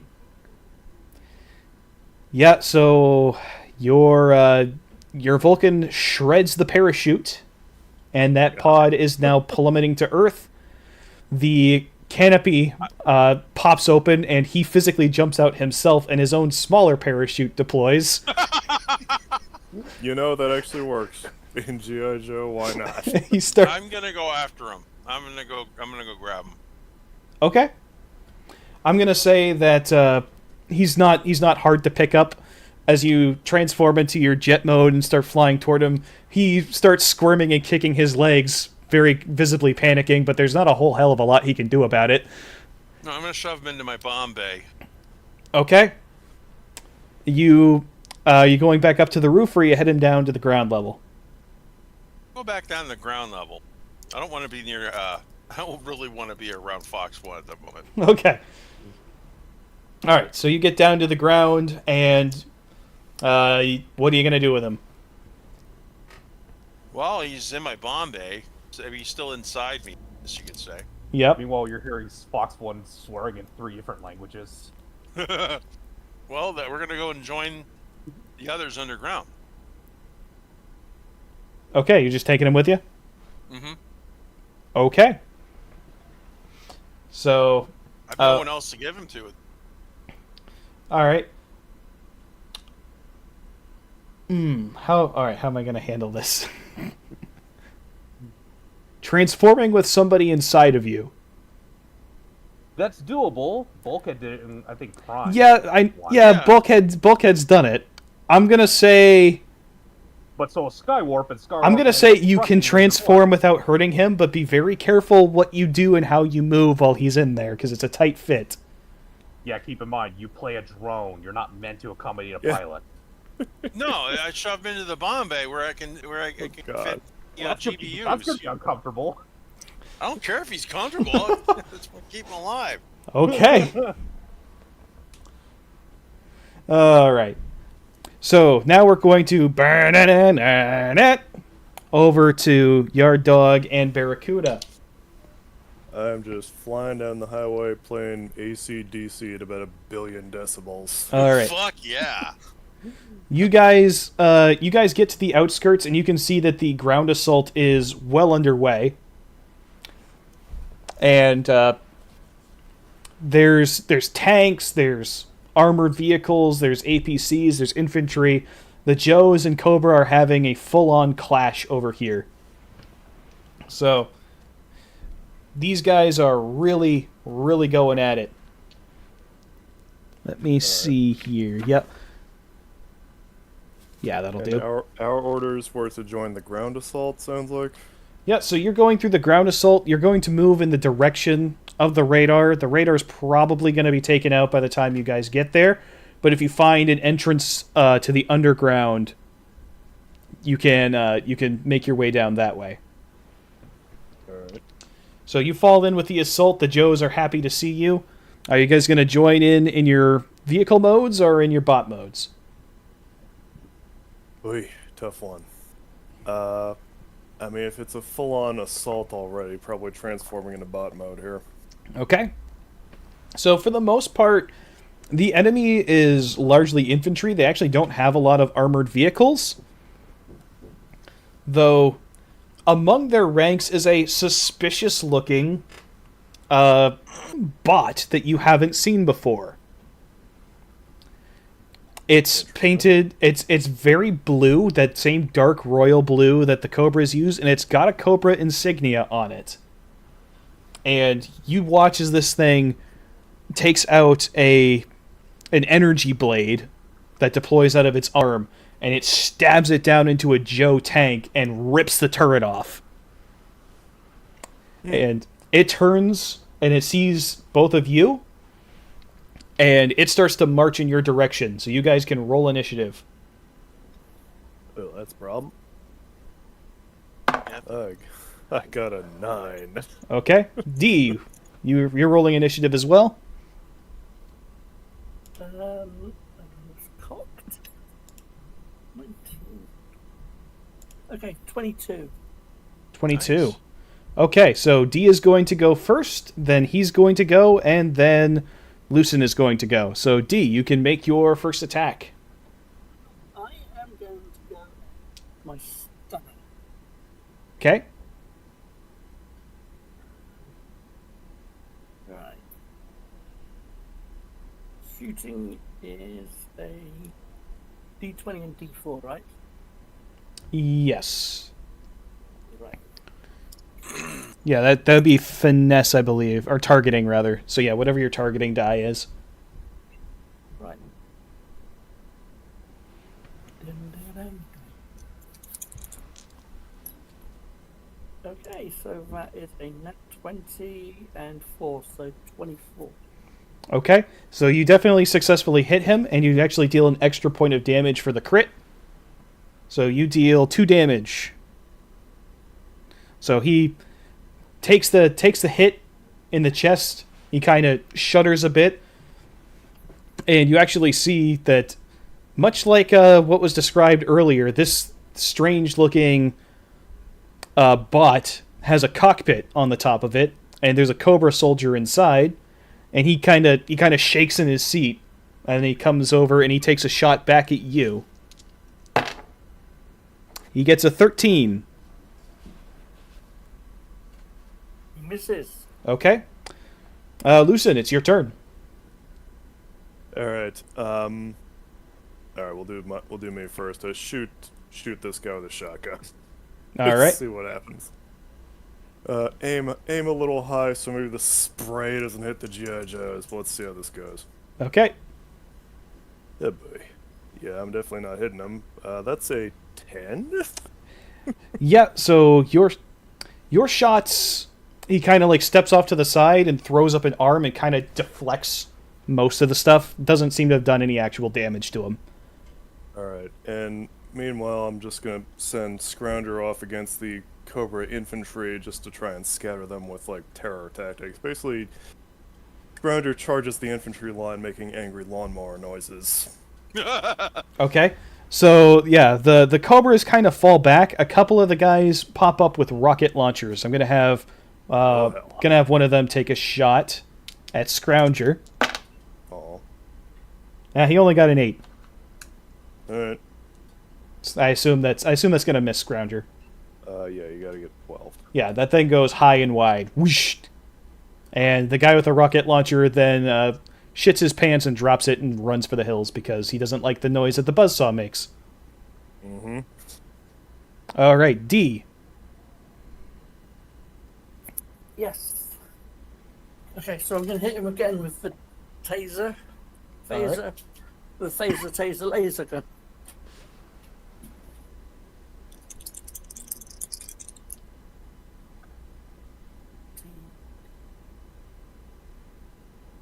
$19. Okay, that's just enough. So yeah, in the process of deflecting the shotgun from earlier, he kind of turned away from you, so your shot hits him kind of in the small of his back, and he staggers forward, then whirls back around at you, and he's going to take another shot in your direction. 13. Nope. All right. Lucen, it is your turn. Not to tempt fate, but does this guy get a turn? He just did. He just shot at D and missed. Oh, sorry. Okay. What kind of weapons did those combat mechs have? They have energized close combat weapon and a shotgun. Oh boy. Okay. Alright, well, I'll attempt to shoot him again. I'm starting to not like my odds of hitting him, but let's see. Yeah, it's a 16. Yep, close, but not quite. Alright, I think I'm gonna have to change tactics up here. Yeah, I'm having trouble even hurting this guy. I'm gonna keep Scrounger on duty, just trying to push the smaller Cobra guys back. All right. Change your tactics. So the Cobra infantry is starting to fall back, but there are a couple of Hiss tanks that come around the corner. Well, that might be a problem. So the Joe tanks are engaging the Hiss tanks, and they're not shooting at Scrounger at the moment, but that could change if he stays there for much longer. Is this underground? No, this is on the streets. Okay. Mm-hmm. Right. This is like the movie The Siege. Bruce Willis. Maybe. I just wanted to see Boston explode, to be perfectly honest. I think we all do. Especially Bostonians. No, they're all evacuated. I made sure to get all the civilians out. No, I mean Bostonians more than anyone else want to see it blow up. Oh, yeah, that's true. Yeah, I whistle for Scrounger to return because I think we're gonna have to tag team this Cobra mech thing on my next turn here. Okay, D, it is your turn. Okay, I am still going to laser taser him. All right.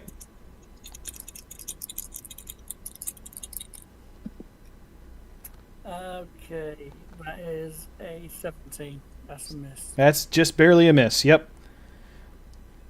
So, having spotted the threat to his own troops, he is a Cobra guy after all. He sees Scrounger coming toward him, and he's going to take a shot at Scrounger. Oh no. Uh-oh. 19. Yeah, that easily hits. Okay, Scrounger has taken a point of damage. Oof. Alright. Well, that just made it personal. All right, it's your turn. Alright. Never hurt the doggo. Definitely not. I don't know what the rules are on aiding another or flanking or whatever else, but in any case, I'm... If you'd like to attack, like if you want to both combine your actions together into one attack, I'll give you an edge for it and say that it's like lend assistance. We'll do that. Okay. What's edge do in this game? Advantage. Earlier. You know advantage in D&D? Oh yeah, so... Yeah, roll a d20, take the higher of the two. We could have used that on the building. Yeah, or rather, roll a d20 twice and take the higher roll. Yeah. Yeah. Okay. Alright. Well, Yard Dog puts the shotgun away, gets out his trusty ladder, and starts pounding on this guy with it. Okay. Let's see how this goes. Alright, D20 number 1 is a 7, number 2 is a... keeps rolling off the desk. 2 is a 15, plus that... Damn it, 16 total. Yeah, Go so on that you Scrounger is definitely keeping him occupied, but he is still able to duck underneath your ladder swing there. Alright. D, it is your turn. Okay, she's going to look for a table or a chair. How about another car or a motorcycle? What is this, WrestleMania? I was thinking with the ladder. With the ladder. Hey, And here comes Yard Dog with a steel chair. I was It's- about to make that joke. it's actual equipment that I put a hard point into. Yep. Yeah. These careers climbing. All right. So Nice. Yeah, I'm bringing out my trident, I think. okay. And I'm going to see if I can knock him down or something. So you gotta say something corny like "fork you." All right. Go ahead and give me the attack roll. Okay, so that's going to be the strength, won't it? Yes. Okay. And roll your might, I think. Civilization. Might. Fork. So that would what be a straight? D20? It'd be a. I was about. Hold on. What did you spec into? Actually, I think it could be a finesse weapon too. Let me double check. Right. Okay. I'll let it be. I think that would be, since it's a thrusting weapon. I'd say that's finesse. Okay. So. Shut up, Oswald. Okay. Inner 13-year-old. Yeah. 22. 22. Keep in mind, guy, when it helps Dee build her character, I kind of helped her build more of a face because that's what we didn't have. Mm-hmm. All right. Did you say that was 22? Yes. Okay. So yeah, you're able to get a little stab in right into the side. Just bam! Right. Punch a nice hole in the side. And he kind of drops down onto one knee and then shakily stands back up. His machine is very, very heavily damaged, but he's still in the fight. Yeah, that was a crit. That was a crit? Okay. Yeah. He is still in the fight, but he's very, very damaged. You think that if you hit him again, he's going to be done. Now take the point and surrender. Lol. He doesn't hear you. So he's going to take a shot, not at Scrounger this time, he's going to take a shot at Yard Dog. Crap. 12. That barely misses me, I think. Okay. Somehow. It is now your turn. Oh boy. Well, I don't know if I'm gonna get anything, but I might as well just repeat the same tactic here. Swinging the ladder like Darth Maul here. Okay. Number 1 is on 11. Yeesh. Yep. That's a total of a 14. Yeah, not enough. Getting So another D20. he's jittering so bad that it's actually getting hard to track his movements, and he dodges not so much through the skill of the pilot, but just from dumb luck of the thing twitching in weird ways. Yeah. D, it is I'm your not turn really again. good at this. The boomer's going rogue. So if I wanted to run in and do a drop kick, that would be... That would be your might. Okay. Well, I haven't got any more so. Okay. I'm gonna face the taser again. All right. Before you roll that, I'm going to make a announce where he's so heavily damaged. I'm going to lower his evasion by a couple points because he's having a hard time moving. Be here a while. Okay, so that is a 17. Okay, I'm going to say that's sufficient. So, Put a fork in it, and he's done. yep. So you come in with your trident and you actually manage to jam it directly beneath where the cockpit's at, and you drive it right down and pin him down to the ground. The cockpit pops open. The pilot crawls out and he starts running for his life. The entire thing starts to flash a little bit, almost like there's a countdown or a warning that something's about to happen. Yeah, I'm getting out of there, and can I try and pin him to the floor with my trident? Yes, you can. Barracuda, I think we need to get scarce here. Yeah. Okay, so you guys back away. You're pinning him there with the trident and just leaving the trident there, holding him down? Yeah. Okay. All right. Cold. So- Yard Dog is in fact taking time out to pull the trident out of the ground and scoop up the pilot here. So wait, what are you doing? Am I remembering? Did Barracuda pin the pilot to the ground with the No, trident here? the armored suit. Oh, the armored suit. Okay. Oh. I'm a little mixed up here. Okay. Yeah. Leave the trident in the suit and just Yard Dog just bails out of this. Okay.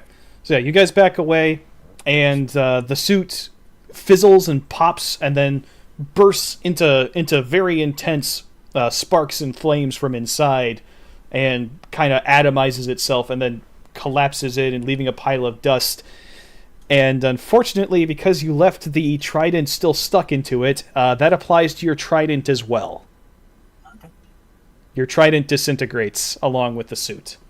Now to Wheeljack, can I have another one, please? So, Thank you, may I have another? So, I had my suspicions, but I'm getting even more confirmed. You are in fact a Bond car, aren't you? Like a James Bond mobile. Would she even know who James Bond is? Oh. depends. Does she watch movies? That's for Dee to decide. Yeah, she watches movies. All right, cool. So yeah, you guys. Now that Joseph started to actually push Cobra back without their armored suit, they've had a hard time dealing with the overwhelming number of Joe tanks. The Joes have more tanks than they do, and their infantry is good at supporting the tanks. So even though it's an urban environment, they're having a hard time taking out the tanks. As they make progress, you guys pass an entrance to the underground, the subway. Who is notable from the Joes here? You're not seeing any real Joes that you recognize. It's mostly just the generic military, though there are some guys in somewhat stranger outfits. You do see one guy off to the side who's using a flamethrower. Okay. Pork chop sandwiches. Oh, get the fuck out of here! Oh, fuck, we're all dead! Okay, so I'm going to transform into my car mode Mm-hmm. and see if anyone needs evacuating out of the area. So there are some Joes that are wounded, but they have combat medics on scene. They're all being tended to in the field. There's some military ambulances that kind of pull up along behind the battle line. They'll pick up the Joes that are like seriously injured and rush them back to the rear. So they've got a whole infrastructure. They got that pretty well taken care of. Okay. G.I. Joe. They can... Yeah, they're professionals.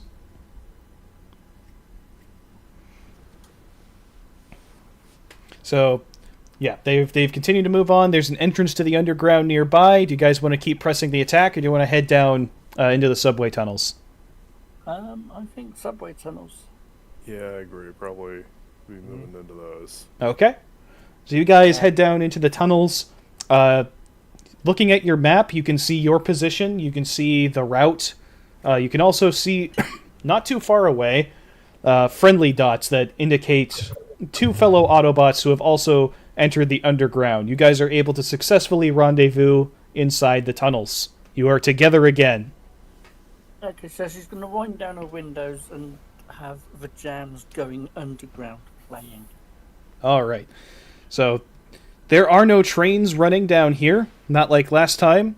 The tunnels are rather significantly deserted. Well, they did say the civvies were pulled out, so alright. Did you guys know that the Cobra's got transforming robots now? Yeah, we might have run into one up top. I think we ran into one. Yeah, I captured one of the pilots. That's right, awesome. Not for lack of trying. I glare at I glare at Fox. There's something I want to know about here, or is this best left maybe unsaid till later? His eyes just flash red, and he says, "Don't ask." Oh boy. Your your con's showing there, buddy. But all right, we'll touch on this later. All right. So, are you guys going to follow the direction on the map? Yeah. All right. Obviously, about to say, is Prime and the others here yet? So, Prime and the others went directly to the tunnels, so they're going to be ahead of you. All right. Well, Who's we gotta go catch who's up with them. us? Just those no-name Joes? No, the no-name Joes are still carrying on the fight up on the surface. They're the diversionary attack. You guys are going Okay. to go try and back up Optimus and Jazz and Wheeljack. Okay. Roger. All right. So as you guys continue to move down the tunnels, there's a disturbing lack of light in a lot of places. The lights are flickering more so than before. You kind of get the sense that there's a lot more power being drawn from the grid through the machine that you guys spotted last time. You see more and more of those conduits and cables snaking around. There's kind of an ungodly spiderweb, and the more you go down the tunnel, the more of these start to kind of converge and congeal until the walls are practically covered in these things. You guys ever get deja vu? Yeah, Yeah. this does look familiar. Every once in a while, yeah. So as you continue to make progress, you start to come upon a corner. As you peek around the corner, what you see is a derailed train car, a single car, no locomotive attached to it. It's been taken off the tracks, and it's blocking the tunnel ahead. Now, around the train car, they haven't spotted you yet. There is a number of there's a number of Cobra soldiers standing guard, and there is also another one of those walking suits. Lovely. Is the suit man? Scrap. It is manned. They're all facing in your direction, though they haven't seen you yet. You haven't gone around the corner. You've just kind of peeked. You also see that inside the train car is a number of what appear to be civilians, people who couldn't evacuate the city in time, and there is a Cobra soldier standing off to the side with a flamethrower pointed at it. Scrap. None of them are moving. They look like they're specifically there to try and prevent someone from coming this way. What are the odds of me being able to hit those troops without hitting the civilians? From where you're standing, it's going to be fairly easy to take out the guys in the front. The guy with the flamethrower is behind the other ones. He's going to be very difficult to hit. With a You might want to 20mm ask your cannon? dice. It's gonna be tough to target him down here. It's gonna be tough to get him before he's able to squeeze off some of that fuel out of his flamethrower. Can't rip that. Also, be careful about rupturing his tank when he's standing that close to the train car. Hey, yard dog. You think Scrounger could take him out? Sal? I mean, could give it a shot, I guess. Just give me a minute, maybe see if I can patch up Scrounger a little bit. He kind of got winged in that last fight there. I'm gonna make a repair check on Scrounger here. It's a technology roll, looks like. Okay.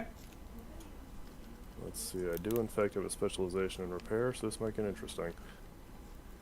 I just looked it up. Because I'm fixing 1 damage, I'm aiming for a 10. Okay. Let's try it.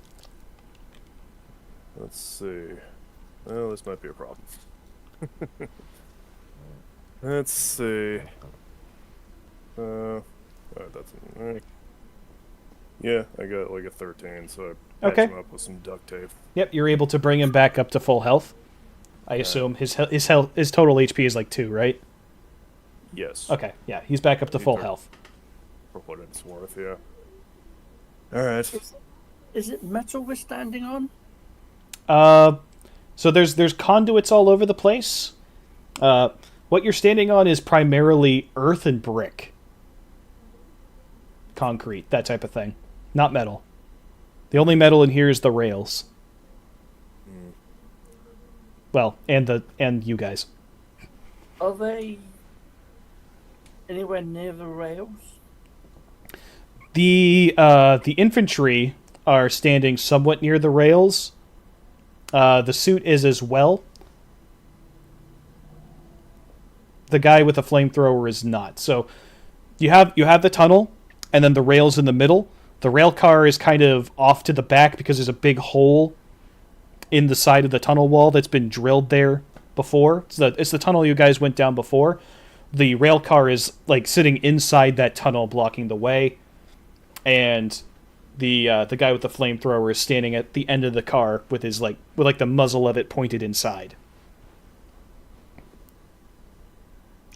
He's got to get tired at some point. I just don't think I have the time to. Yeah, I don't know if we got time to just sit here and wait. I mean, I can send Scrounger in. He's not really a stealthy guy. It's quite likely they're going to notice him first. Okay. So I will have all of you guys give me a situational awareness check. Okay, well, do you want me to roll perception or insight? Just our. I would say insight. Alright, so that means I get specialized in that, so... 23! Okay. So you get the idea to check the map in a little bit more detail. Okay. I got a 13, by the way. All right. I don't know which skill this is. Okay, so yeah, that I'm specialized in insight and perception. Okay. You can choose which one you want to make. You'll get a different result depending on which stat. Okay, I'm going to use perception. Okay.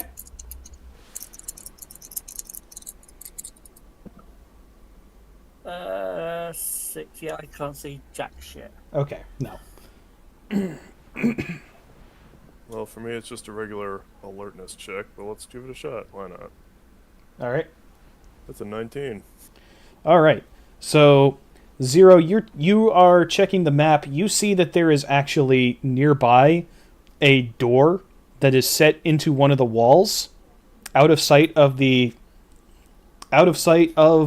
Cobra soldiers, and that behind the door is a ladder that goes down into a little maintenance scuttle. That scuttle leads behind where the Cobra agents are.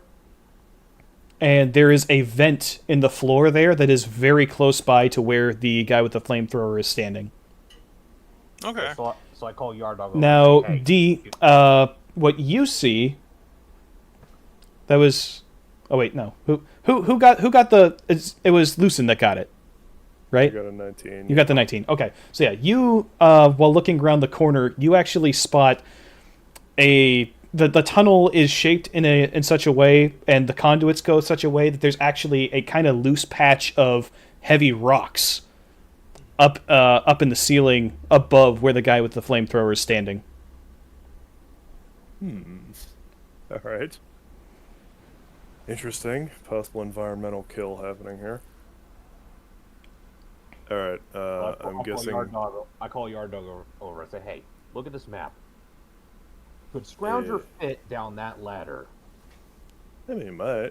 Easily. Yeah. I will say he can easily fit down through that scuttle. He's been keeping it trim. Sure, he can squeeze down there. Okay. He's been on a diet. Mm-hmm. So, what are you thinking? He's asking you what you saw, basically. Yeah. Well, what we can do is from two directions. Zero sends Scrounger down the hole there, but if anyone here had better shot than me, there's a loose bit of rock right above the torch guy. Maybe you hit just right, might knock him on the head. Why not both? That's what I'm saying. We'll send Scrounger in, All right. and whoever's there can shoot too. And between Scrounger and the rock, someone's got to knock him out. We'll just need to time this right. Eh. All right. All right, so you guys are going to do both? Okay. So, Scrounger goes down the ladder. He gets down through the scuttle, A couple seconds later, he kind of like puts one of his paws up through the grate of the hatch, not high enough that the cobras notice it, but you can see it. You're looking for it, so he's ready to go whenever you are. All right, so I ready the Vulcan and aiming at the rock. Basically, on 3, I'll signal Scrounger to jump Yep. to. Well, actually, no, One. I don't want him getting pounded here. So, yeah, you shoot, then I'll signal Scrounger to attack. All right, 3, 2, 1, and I rolled a 19. Sweet. That is great. So you are able to directly into that loose patch of rocks. The guy with the flamethrower like jumps at the sound of the gunfire, only to immediately find himself buried beneath a boulder roughly the size of a Toyota Prius that just plops right down on top of him. Ooh. I blocked his world. So Scrounger pops up out of the hatch. The Cobras don't notice him because were already facing in your direction, and they are now moving your way. So everybody roll initiative. All right. Sir. 22. Now we are looking at 15. 19.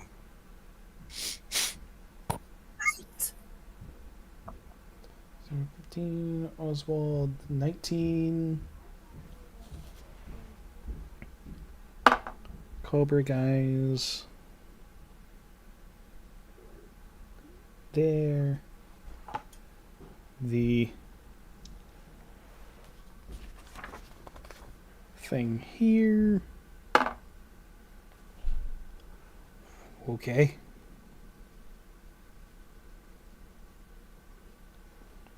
All right. Lucien, what did you get? I got 22. All right, and D? 8. Okay, so the turn order is as follows. The armor suit is going to go first, followed by Lucien, then the Cobra soldiers, then Oswald, then Zero, then D. So the armor is going to be up first. Having seen the Vulcan cannon shot, he is going to take his shot at Zero. Actually, Zero's the only one visible around the corner at the moment. Yeah, with that muzzle flash? No shit. No, the rest of you guys are all still around the corner, so you haven't revealed yourselves. Only In fact, I'm pretty sure. only Zero is visible, so... Yeah, like, and they're probably flash blinded, let's be honest. With that kind of muzzle flash in that kind of darkness.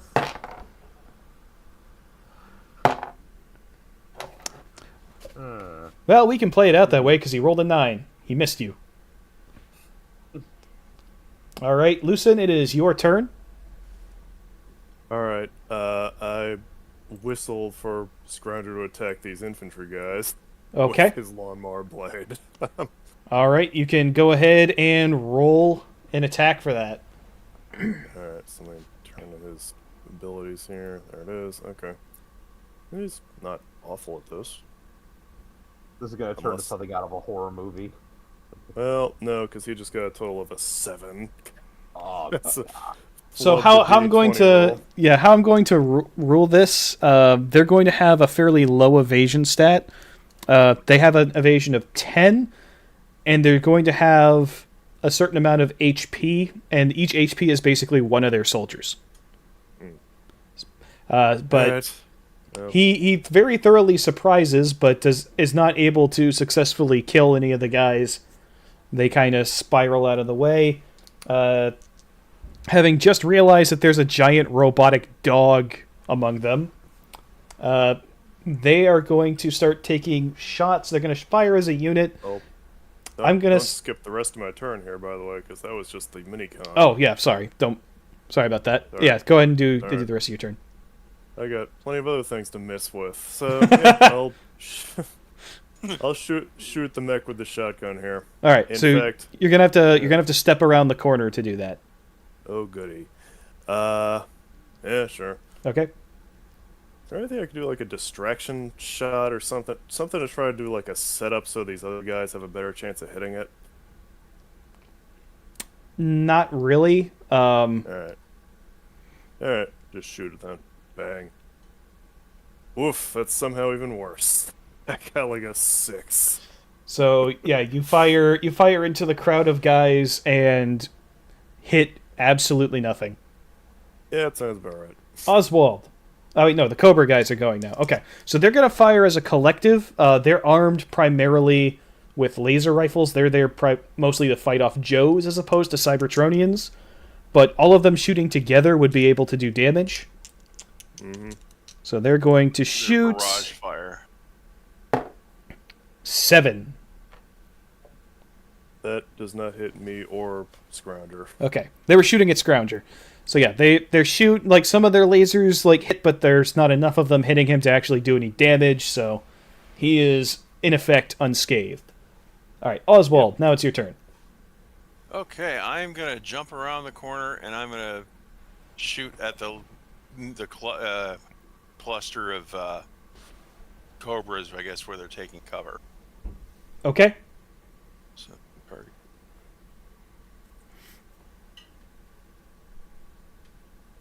$18, 22. 22. What kind of weapon are you shooting with? My needle blaster. Okay, I'm going to say that you successfully kill 2 of them. Your blaster hits and they just disappear. They're just poosh, like you disintegrate their butt. You leave their boots behind, right where they were standing. Just, poosh. Teeth, hair, and eyeballs. Yep. All right, that means that it is now loose. No, it's not. It's Zero's turn. Sure. All right. It isn't. And I am going to I'm gonna switch over to the sword and I'm gonna charge at that mech. All right. Rolling a 20. Non-natural 20, just a 20. Okay, you hit him. Off a natural 20. So your sword comes in and it slams right into the thing's shoulder, digs down a good maybe 3 or 4 inches, and you feel like it's grounded in there pretty good when you rip it back out. Sorry. I will absolutely murder you. All right, D, it is your turn. Okay, since I went down the tunnel in vehicle mode, is there a chance I can pull up and try and get these civilians out of harm's way? You'd have to drive directly through. I would say that the Cobras are going to be able to get some shots off at you as you go in. Yeah, but she can also ram them. You could, but that would be your action for the turn, and you have to pick up people next turn. Yeah, but it would reduce the number of troopers. If you hit them, yeah. How many are we dealing with? Let's see. So you've killed 2 of them. I'm gonna say that there's 8 of them left. Okay. So a squad. Yeah. A rifle team. That being said, if you do sufficient damage to the mech, they're probably not going to be all that interested in fighting 4 Cybertronians with their laser guns. Especially now that you get the idea that the hostages and the guy with the flamethrower was the real firepower that they had against you guys. And now that that's gone, they're probably not that eager to fight. You can roll for intimidation, too. You can scare them off. Yeah, you can Yeah, try. morale check or something. Yeah. Yeah, you have a D6 in intimidation.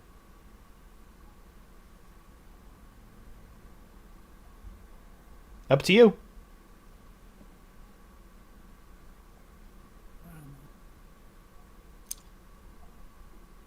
Just want to let you guys know that I am almost done bashing out a quick Cobra combat mech Oh boy. out of Turns a. into out of a radar van. Well, no, and it's just I'm not doing anything that transforms. It's just it's one of my it's a cross-cut logger mech that I've kit bashed because it's very primitive, so it looks like something used in the future. Like a walking combine. Got it. Mm-hmm. Just put some armor and a couple of weapon mounts on. Go. And spot on the back that you can stick a radar dish on. Swoley in the chat is talking about the Cobra guys you killed earlier. He says after you blast them away, little parachutes pop out of their boots. Parachutes for the parachutes. That's a great joke for people who actually watch G.I. Joe. Look, you can see their parachutes. They're okay. fine. They're okay. You can see the parachutes. Gotta love 80s cartoon guidelines. All right. So D, what's the play? Yeah, so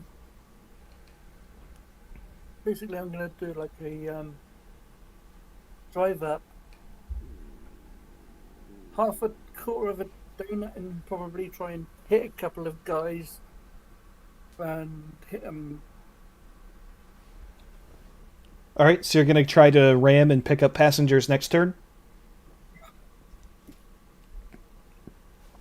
All right. You can be acrobatics or driving.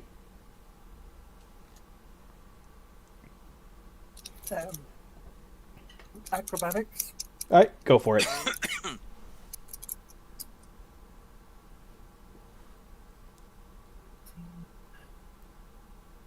21. 21. Okay. So yeah, you come in Blackjack. doing your donut, and they are not expecting to be charged. Most of them jump out of the way, but you're able to successfully squash two of them as you come through and whip the rear end around. Just splatter them. Bridge is falling down.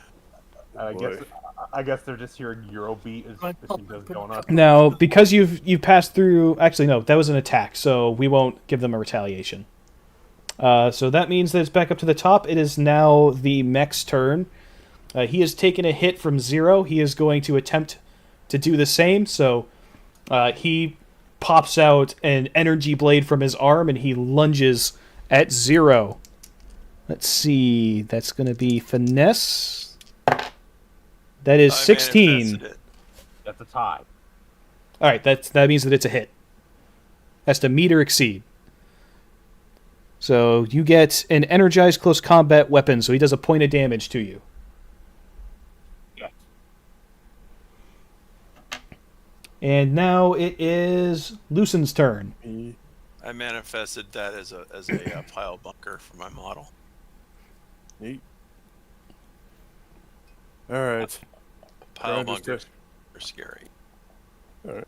Scrouger's taking another shot with the lawnmower blade. Let's see if he can roll something north of a 5. Okay. That worked. He got an 18. Okay. Hey, So he's able to he's able to jump through, and his saw blades manage to slice 2 more Cobra soldiers in half, and they fall screaming down onto the dirt. that's good. Hasbro's gonna have a So, field day with that. Every Cobra guy watches this unfold. I'm gonna give them a morale check for this. Probably. That's a 2. So yeah, no, these guys are done. They Run away! see that the flamethrower guy is dead. The hostages are more or less protected. It would be too much risk to try and do damage to them. They're gonna cut their losses, so they yell to the guy in the mech. He pulls a switch. The mech transforms. I'll give 0 free melee hit on this. What's it Okay, transform so- into? Now he's actually going to pull something a little sneaky. In Okay. his offhand, he manifests an energon blade. He has this ability. Okay. And I roll... Natural 20. That's more like it. Oh shit! Nice. All right. So that you get that energon blade down, and right as he's transforming, you jam that thing directly behind where the driver's seat ends up. The entire thing shudders and shimmies and starts sputtering. It transforms into what appears to be kind of like an armored car. The back hatch of it pops open. All the Cobras pile in, and it hauls ass out of there as fast as it can go. I mean, don't skip I guess it probably falls in half after a few hundred feet or something. It still has Heal. HP. It still has HP left, but it is very much damaged. I'm gonna take a parting shot at this thing because it is still technically my turn here, but Yeah, go I'm ahead. probably gonna miss. Let's see. Yeah, that's a 10 total. Yeah, no, you're not able to hit it as it goes away, but you get a nice "and don't come back" type of moment. Yep. Can I take a shot? Sure. Oh. I'll let D take one too if he wants. Go with 17. I'm trying to get the. Okay, I'll say that yes, because of the damage he's taken and how hard it is to keep the thing under control, you're able to hit him for another point of damage. If D successfully makes a hit, you will destroy the mech. Cool. Can we keep it for science for Wheeljack? That's kind of the idea. Capture if we they'll self-destruct if we stop it is the problem. That is an issue. We would have to. What if we? Can I try to disarm it? Well, it's booking its way away from you very quickly.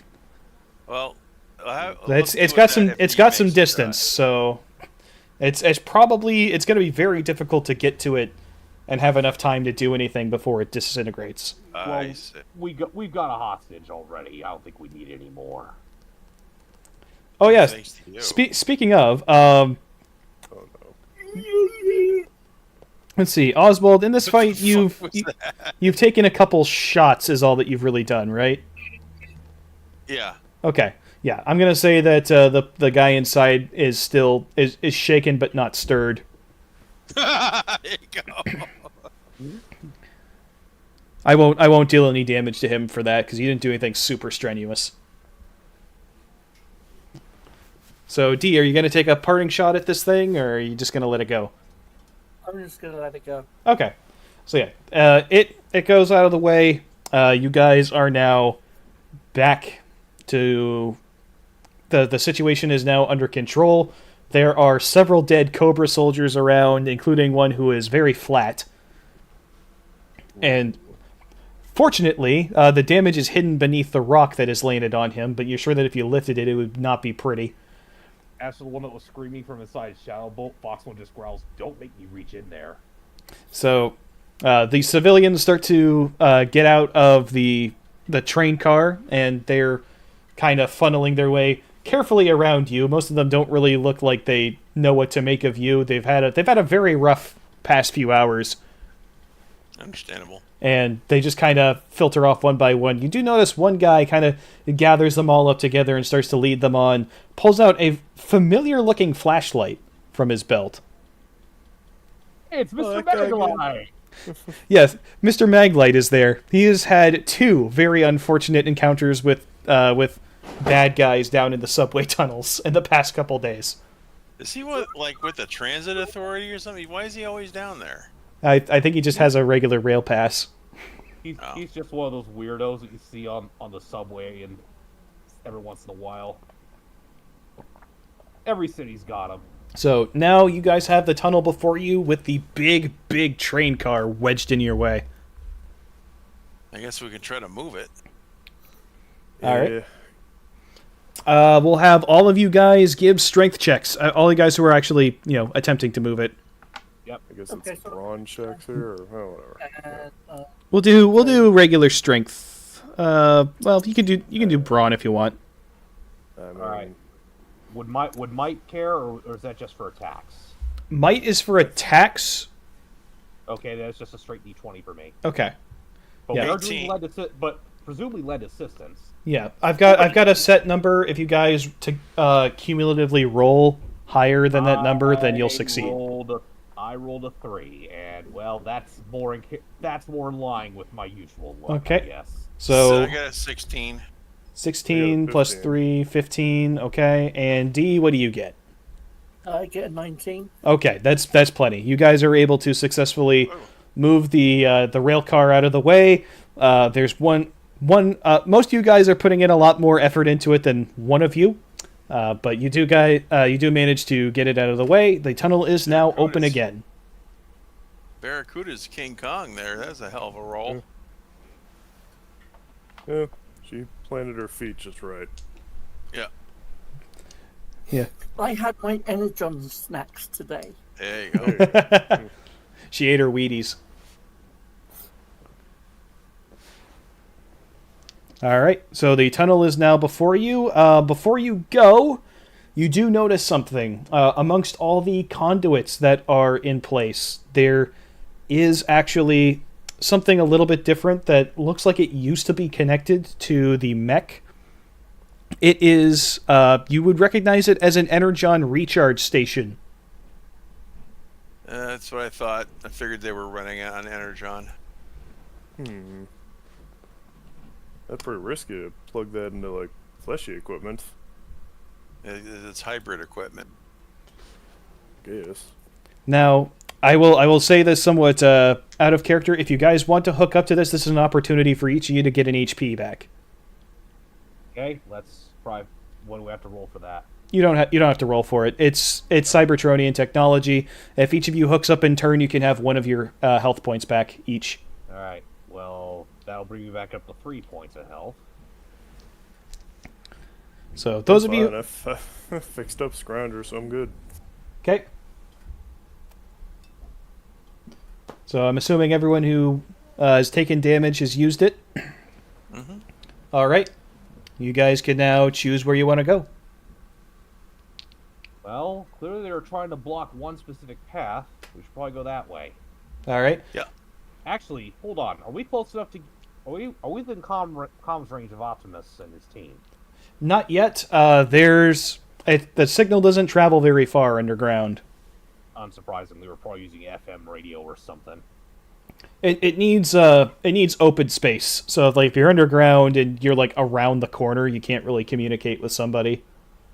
You can use ground wave, but the Shadow Bolt doesn't have that equipment. Yeah.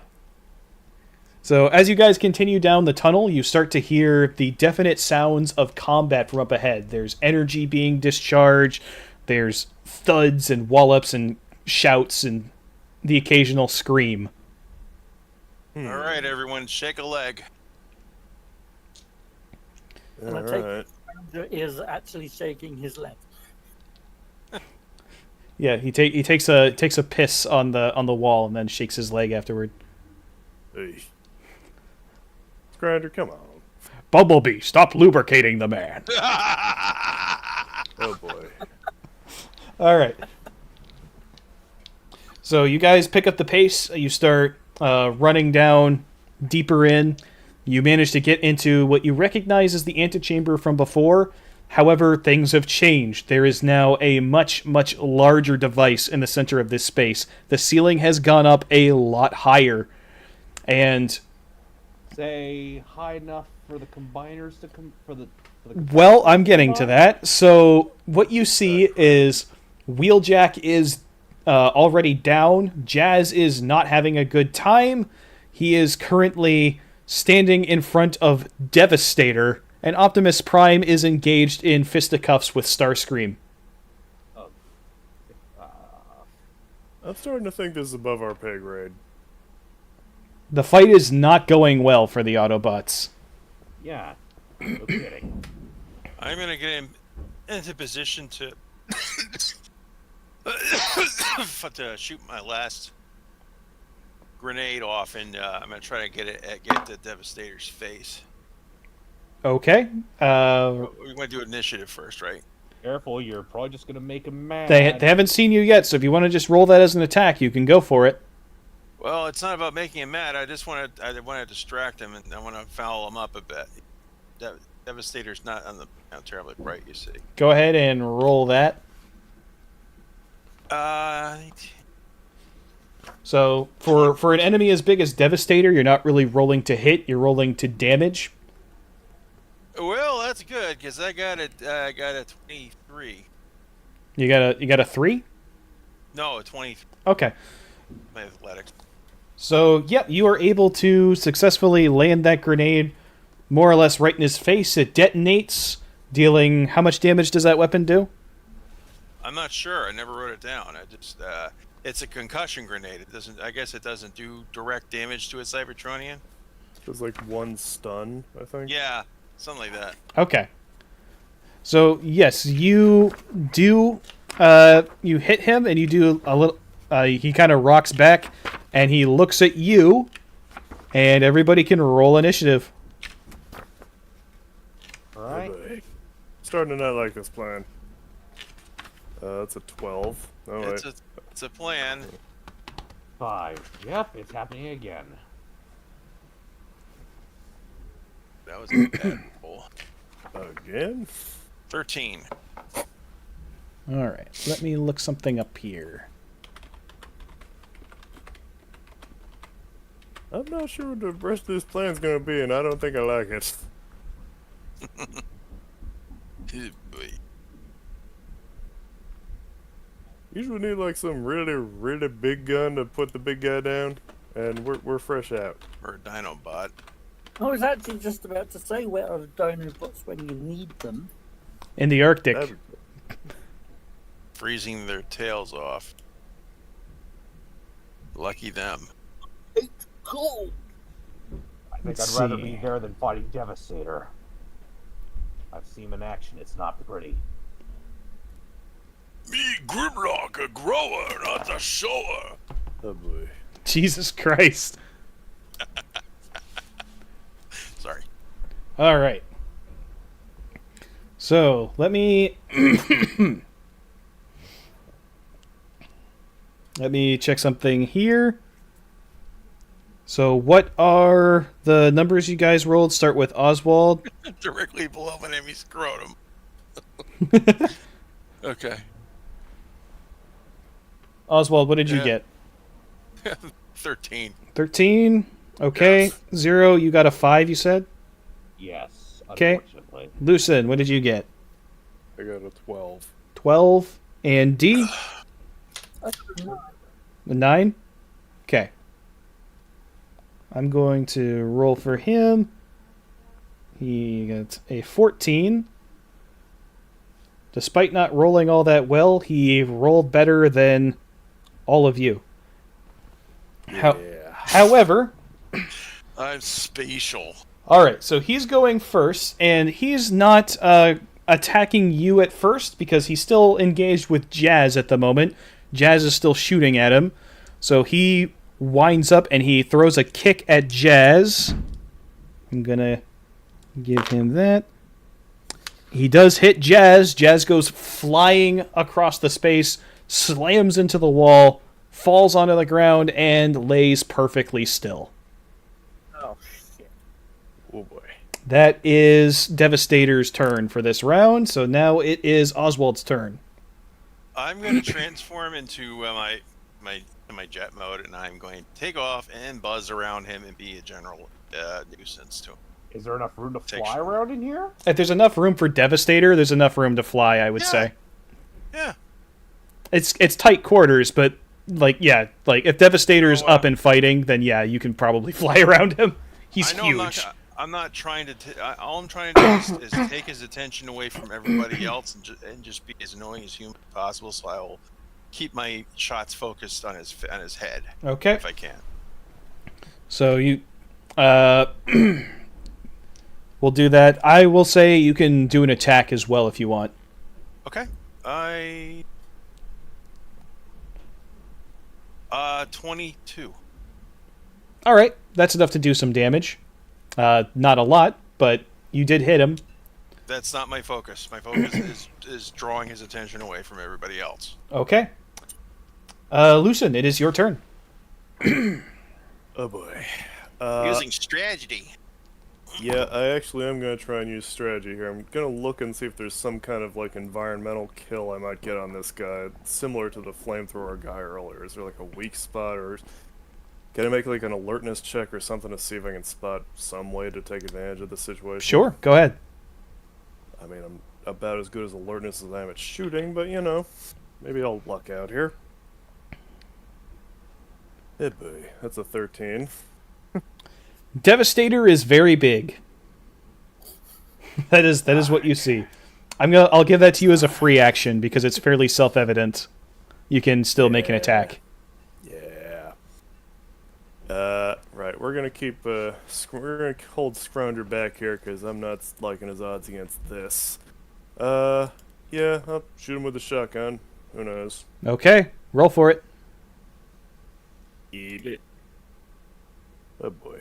Yep. We're doing great here. That's a 7. It just deflects off. Yep, just pings right off of his leg.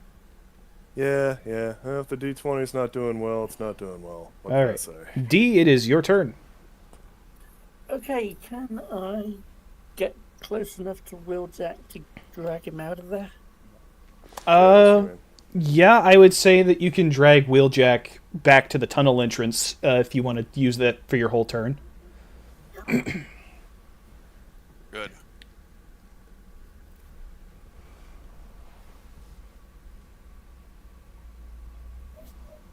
All right, so yeah, you roll over to where Wheeljack's at. You kind of like loop your arms under his shoulders. You drag him off to the side. Zero, it's your turn. All right. Well, first thing I'm gonna do, I'm actually gonna roll an insight check because I've seen Devastator in action, so I have a good idea of what his strengths and weaknesses are. Okay. And I'm gonna I have a specialization, so. Oh wow! Come on! The best I could get was a 7. Okay, so I from years of serving with the Decepticons and working alongside Devastator, you know that he is very big. Yep. Okay. Well, We're gonna suck He's a our big way boy. through this. That is what you know. all right then. So You let's just try an attack. Gotta own with the suck. Let's try. Fuck it. With how bad my luck is, it can't hurt. Let's go with a missile shot for the 3 damage shot, which means I have a -3 on that roll. Okay, How bad could it be? go for it. So Really with the need it. -3, it's a 5. So it basically counters out the roll I got with the D4. So I miss pretty much. Well, yeah, your missile flies up and it slams into one of the most heavily armored bits of him, and he doesn't look like he's phased at all. It is now his turn. Foxwell quips. If they were reliable, they'd be called hittles, not missiles. Devastator, the only one who's dealt actual damage to him has been Oswald, and Oswald is buzzing around his head. So he's going to take a swing at Oswald here. Just try to swat him. Doing his best King Kong impression, I guess, huh? Shame he's not on top of a building. That is I don't have a... no chance against him That's a directly, so- 13. Nope. Okay, so you are able to successfully evade his swing, and it is now your turn. All right, I am going to Aiden, I'm gonna take another shot at him. All right, 14. 14. Yeah, that doesn't really do much to him, but you've still kept his attention somewhat. Okay. All right, Lucen. Oh boy. First Alright, and 10. Let's do it again. yeah. So Jazz is out and Wheeljack is out, basically. Yeah. Alright. I'll have to fix them when I'm not under immediate threat of getting stomped. So, yeah, shotgun. Well, that's at least better. It's a 16 now. Yeah, unfortunately, it's still not enough to do any actual damage. Yeah, I need a new strategy here, because Me and Grimlock need new strategy. I am not nearly a good enough shot to hurt this guy. So, Alright. alright, we will think this out. D, it is your turn. Can I have a look around the area just to see whether or not is concerned as a power cable or power cable? I will have you give a situational awareness check. Insight or perception? Perception. Okay, that is one of my specialties.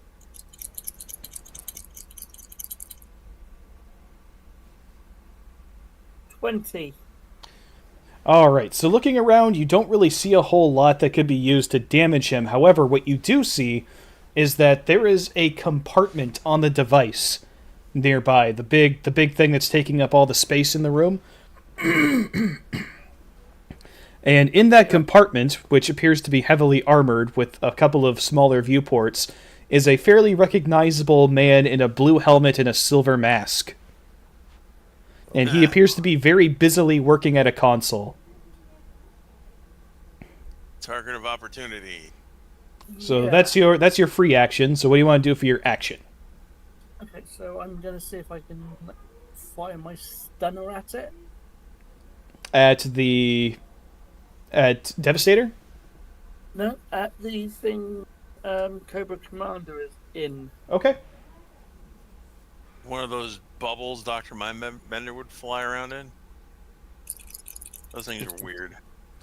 It's like an armored control room almost.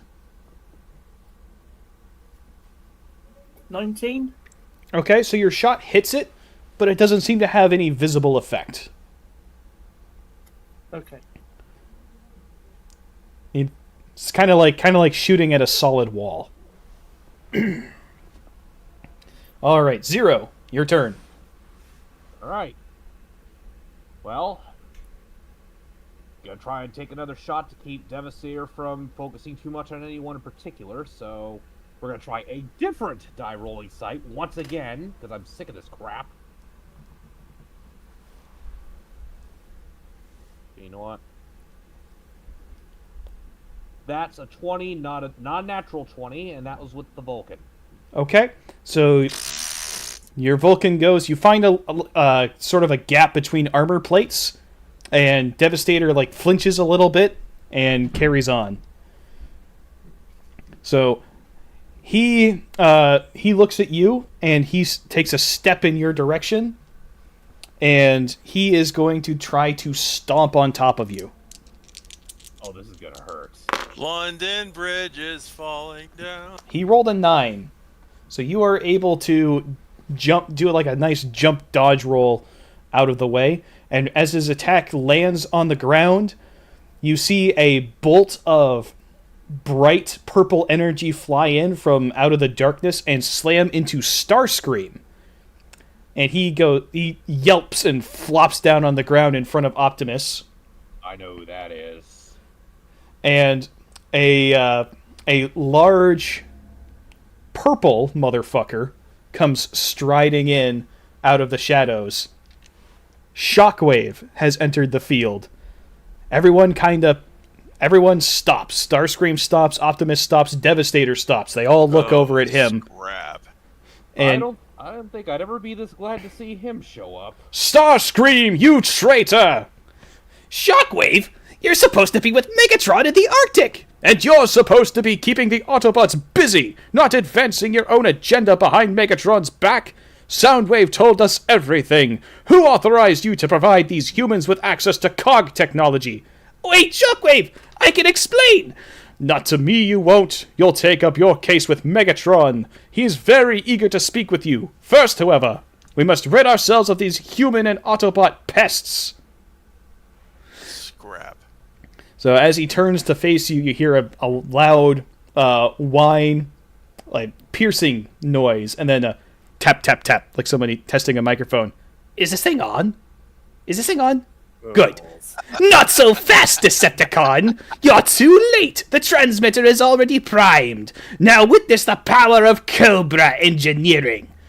A pulse of energy just goes throughout the whole tunnel. The ground shakes. Everything is vibrating, and there's a roar of incredible sound.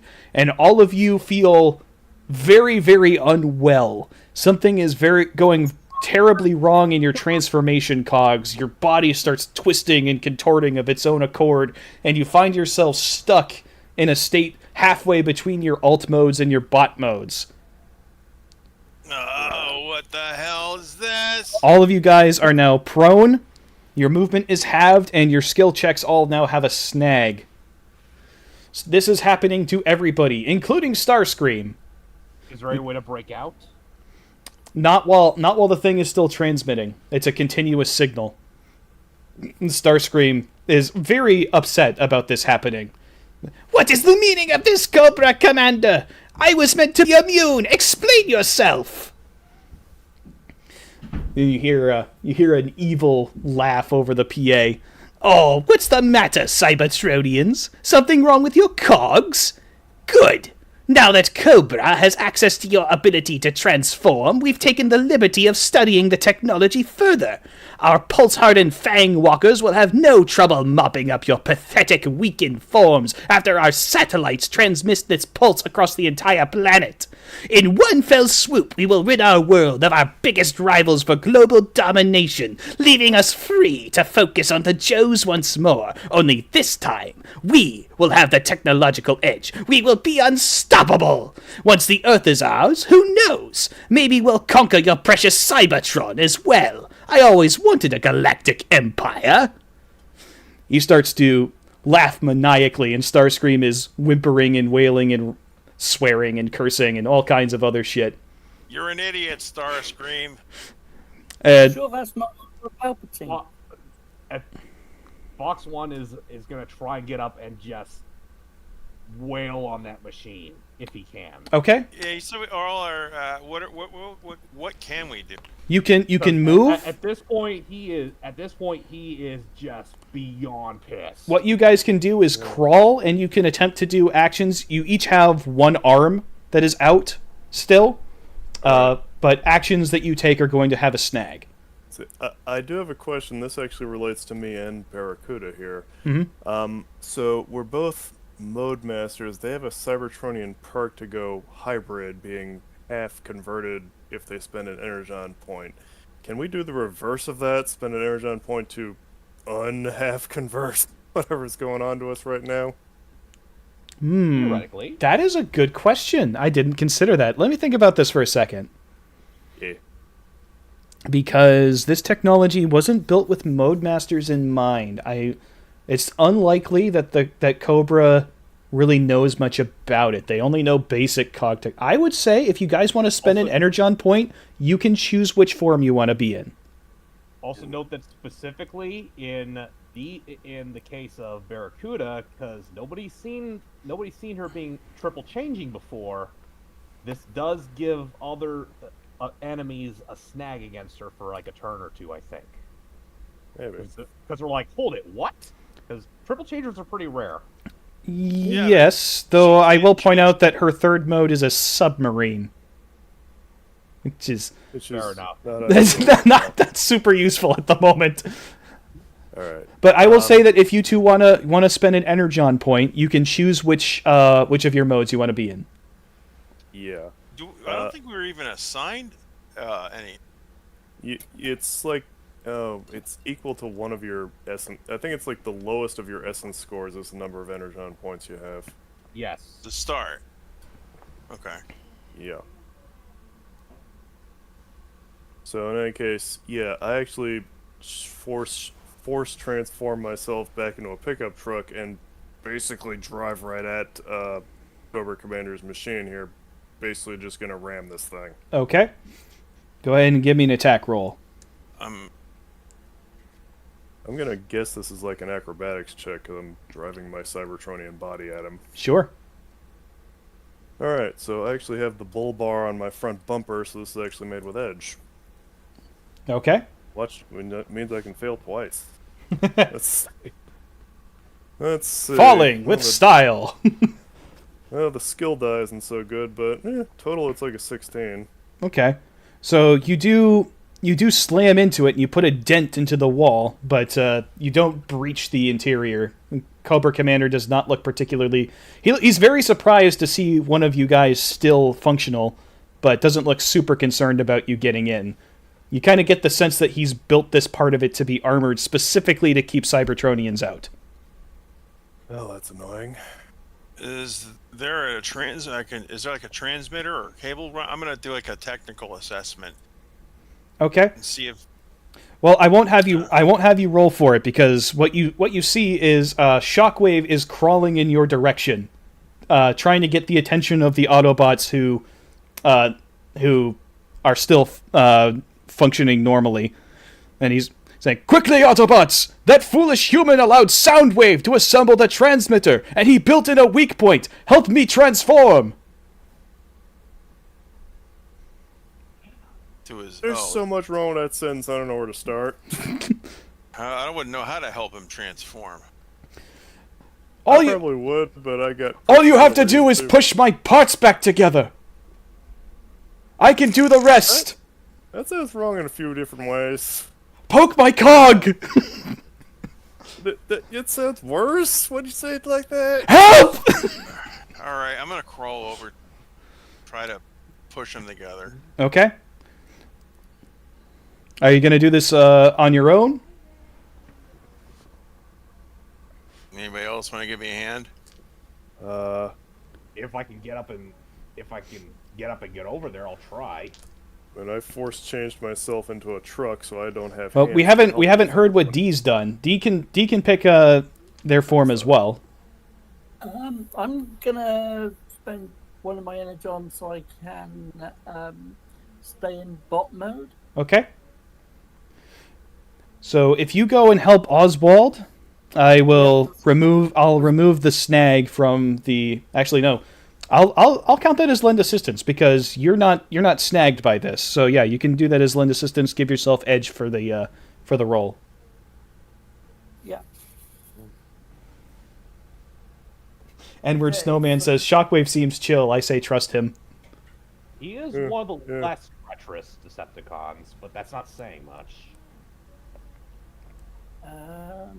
What am I rolling? So I'm gonna say that's gonna be. Well, we'll make that a finesse thing if you have that. Okay, so yeah. Finesse at a D2, so that would go up to a D4.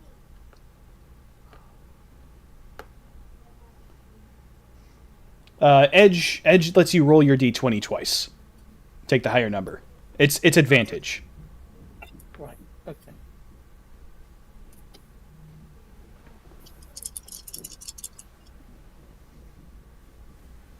$16, 18. 18. Okay. So yeah, you guys kind of pull Shockwave along yourselves. You start it. All you really have to do is apply pressure in certain spots, and he kind of folds up on his own. He actually starts to mass shift while he does it. And the two of you working together are able to compact him down into his blaster.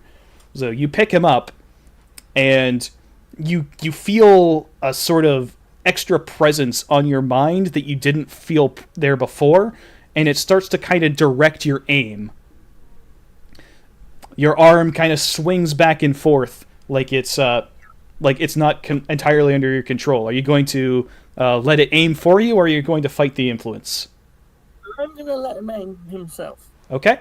So, thankfully, Shockwave does not have you aim at someone like Optimus Prime or Starscream or anyone else. He aims at a specific spot on the transmitter and fires a massive blast of energy. The entire place shakes, and then you feel that sickening wave of energy that's been affecting everybody immediately snap off, just shut down, and everyone is now able to successfully complete their transformations into whichever mode they want.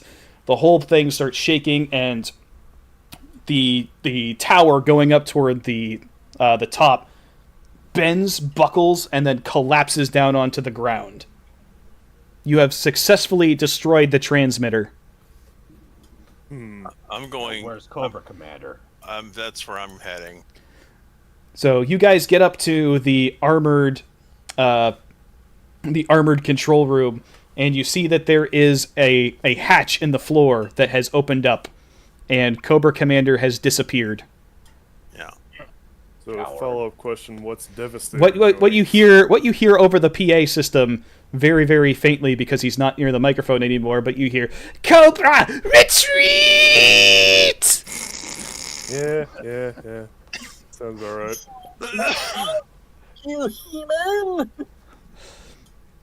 So, the Decepticons, they picked them. Devastator he didn't just fall over, he separated into all of his different Constructicons, and they were all stuck in their different modes.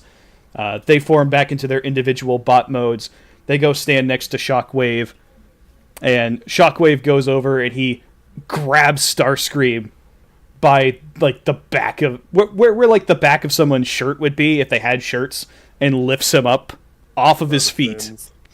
And he kind of turns over and looks at Optimus, and he says, I regret that I cannot destroy you today, Prime. I have more pressing matters to attend to. Megatron very, very much wishes to speak with this one. He also wishes to speak with you. If you are willing to meet him in the Arctic, he would like to discuss our new mutual enemy. Meanwhile, Fox 1 just says, hey, one moment, please. He just walks over and slaps Starscream across the face as hard as he can. That's for sending me and my team off to die, you bastard! Don't worry yourself, Autobot. There will be plenty more where that came from. He starts walking away, dragging Starscream, kicking and shrieking behind him, begging for mercy, generally just making a pathetic, groveling fool of himself. The Constructicons all kind of just look at each other, shrug, and then turn around and start walking after Starscream and Shockwave. So, does that count as a win? I'm not sure here. I don't even want it. I just I don't like to know that this is this. I'm just hoping Megatron doesn't kill him, although Primus knows he deserves it. So, Not till I get my hands on him. Optimus looks over. Optimus kind of turns around and he looks at you. Good work, Autobots. This is an unfortunate turn of events. It seems that Starscream has given the Cobras access to cog technology. If they can exploit it like this, there's no telling what they'll be able to do in the future. It seems like perhaps it's time for us to go and discuss things with Megatron. What was that enemy that he was talking about? I believe he was referring to Cobra. Oh, well, at least that didn't last long. Well, you'd think a con would know better. I just realized what I was about to say. No, Scream would not know better than to ally himself with Cobra. It's not the first time. He lacks capacity for long-term planning. He fancies himself a schemer. Unfortunately, he's stupid. He's a better scientist than he is a planner. Barely. I was gonna say, is he good at anything? Not really. Surviving? He's good at extremely good at surviving. Yeah, he's a survivor. He's good at fighting when he's not hyper-fixated on backstabbing people. So as you guys return up to the surface, you see that the Decepticons and the Cobras are in full retreat, and they are not retreating in the same direction. In fact, the Cobras appear to have turned somewhat on the Decepticons, and a lot of the Seekers are now dead, having been killed by the Cobra Walkers. Oof. I don't know who to be shooting here. Nobody. There's no real targets. The Cobras are all in flight. The Seekers who have survived are retreating, presumably going where Shockwave went, wherever that is. I'm gonna check the Seekers Thundercracker. I'm not even sure if Prime even would be able to assign a target priority. So as the Seekers are flying away, none of the dead Seekers are ones that you recognize. Okay. Not yet, anyway. I'll have to check this place out, see if there's anything worth scrounging up here. But, Prime, I took I was able to capture the pilot's cog machines. Oh yeah, you transformed into a plane and flew around. Oh yeah. Did Your insides are going to need some cleaning up after that, I think. Well, he didn't get hit, though he did get stuck halfway through a transformation. Oh no. You might be in trouble. Okay, Oswald, open your bomb bay door. I'm going to roll to see what state the pilot is in. Oh dear. I'm gonna roll a percentile to see what state the pilot's in. What did I sit in? Okay, here we go. Oh no.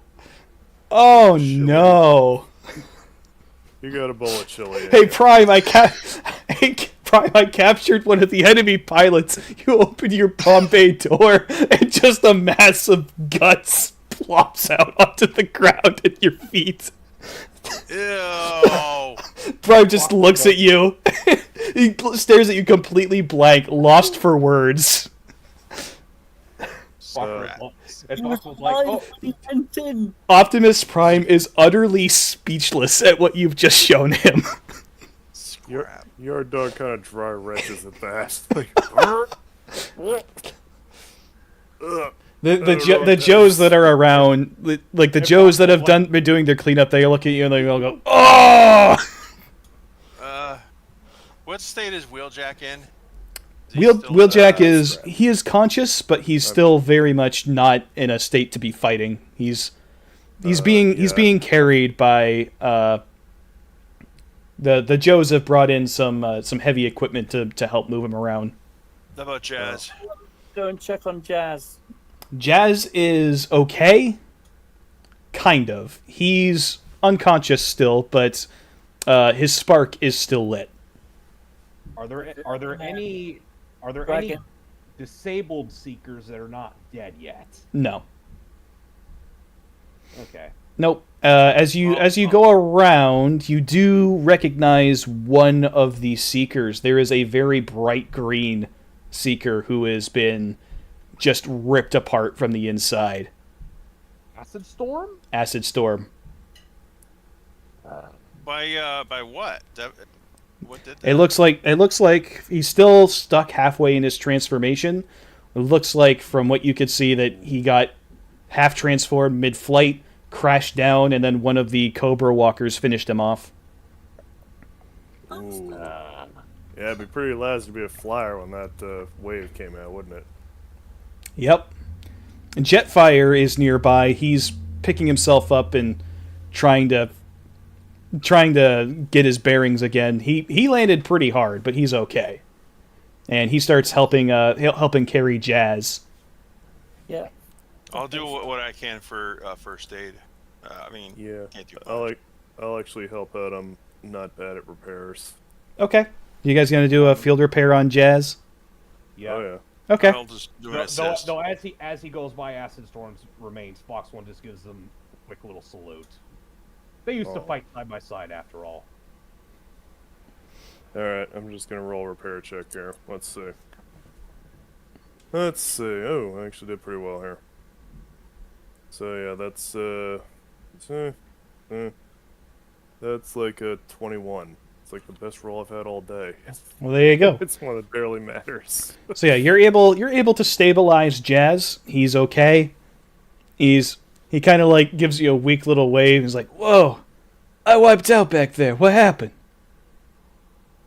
It kind of caught the front end of Devastator's foot. Oh, that explains why it feels like my insides are on their outsides.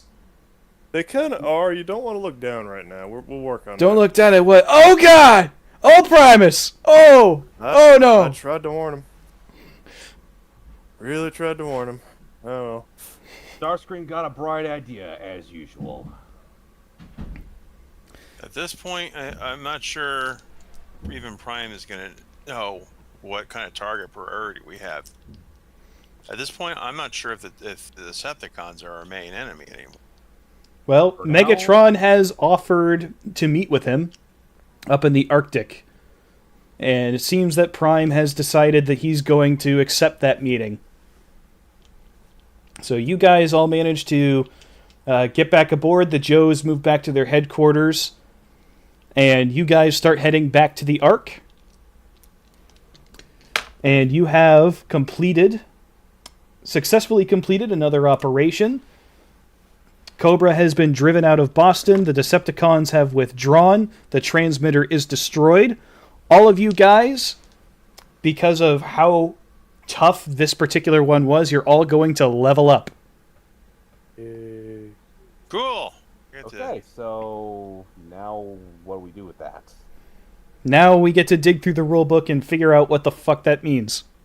Oh crap. So, We'll do that out of game. And here. I'm gonna need a shower. Actually, I'm gonna need a washout. yeah, you get. Yeah. I think Well, I the might have a top- power washer somewhere back here. We'll get to work on you. Like, what did I step in?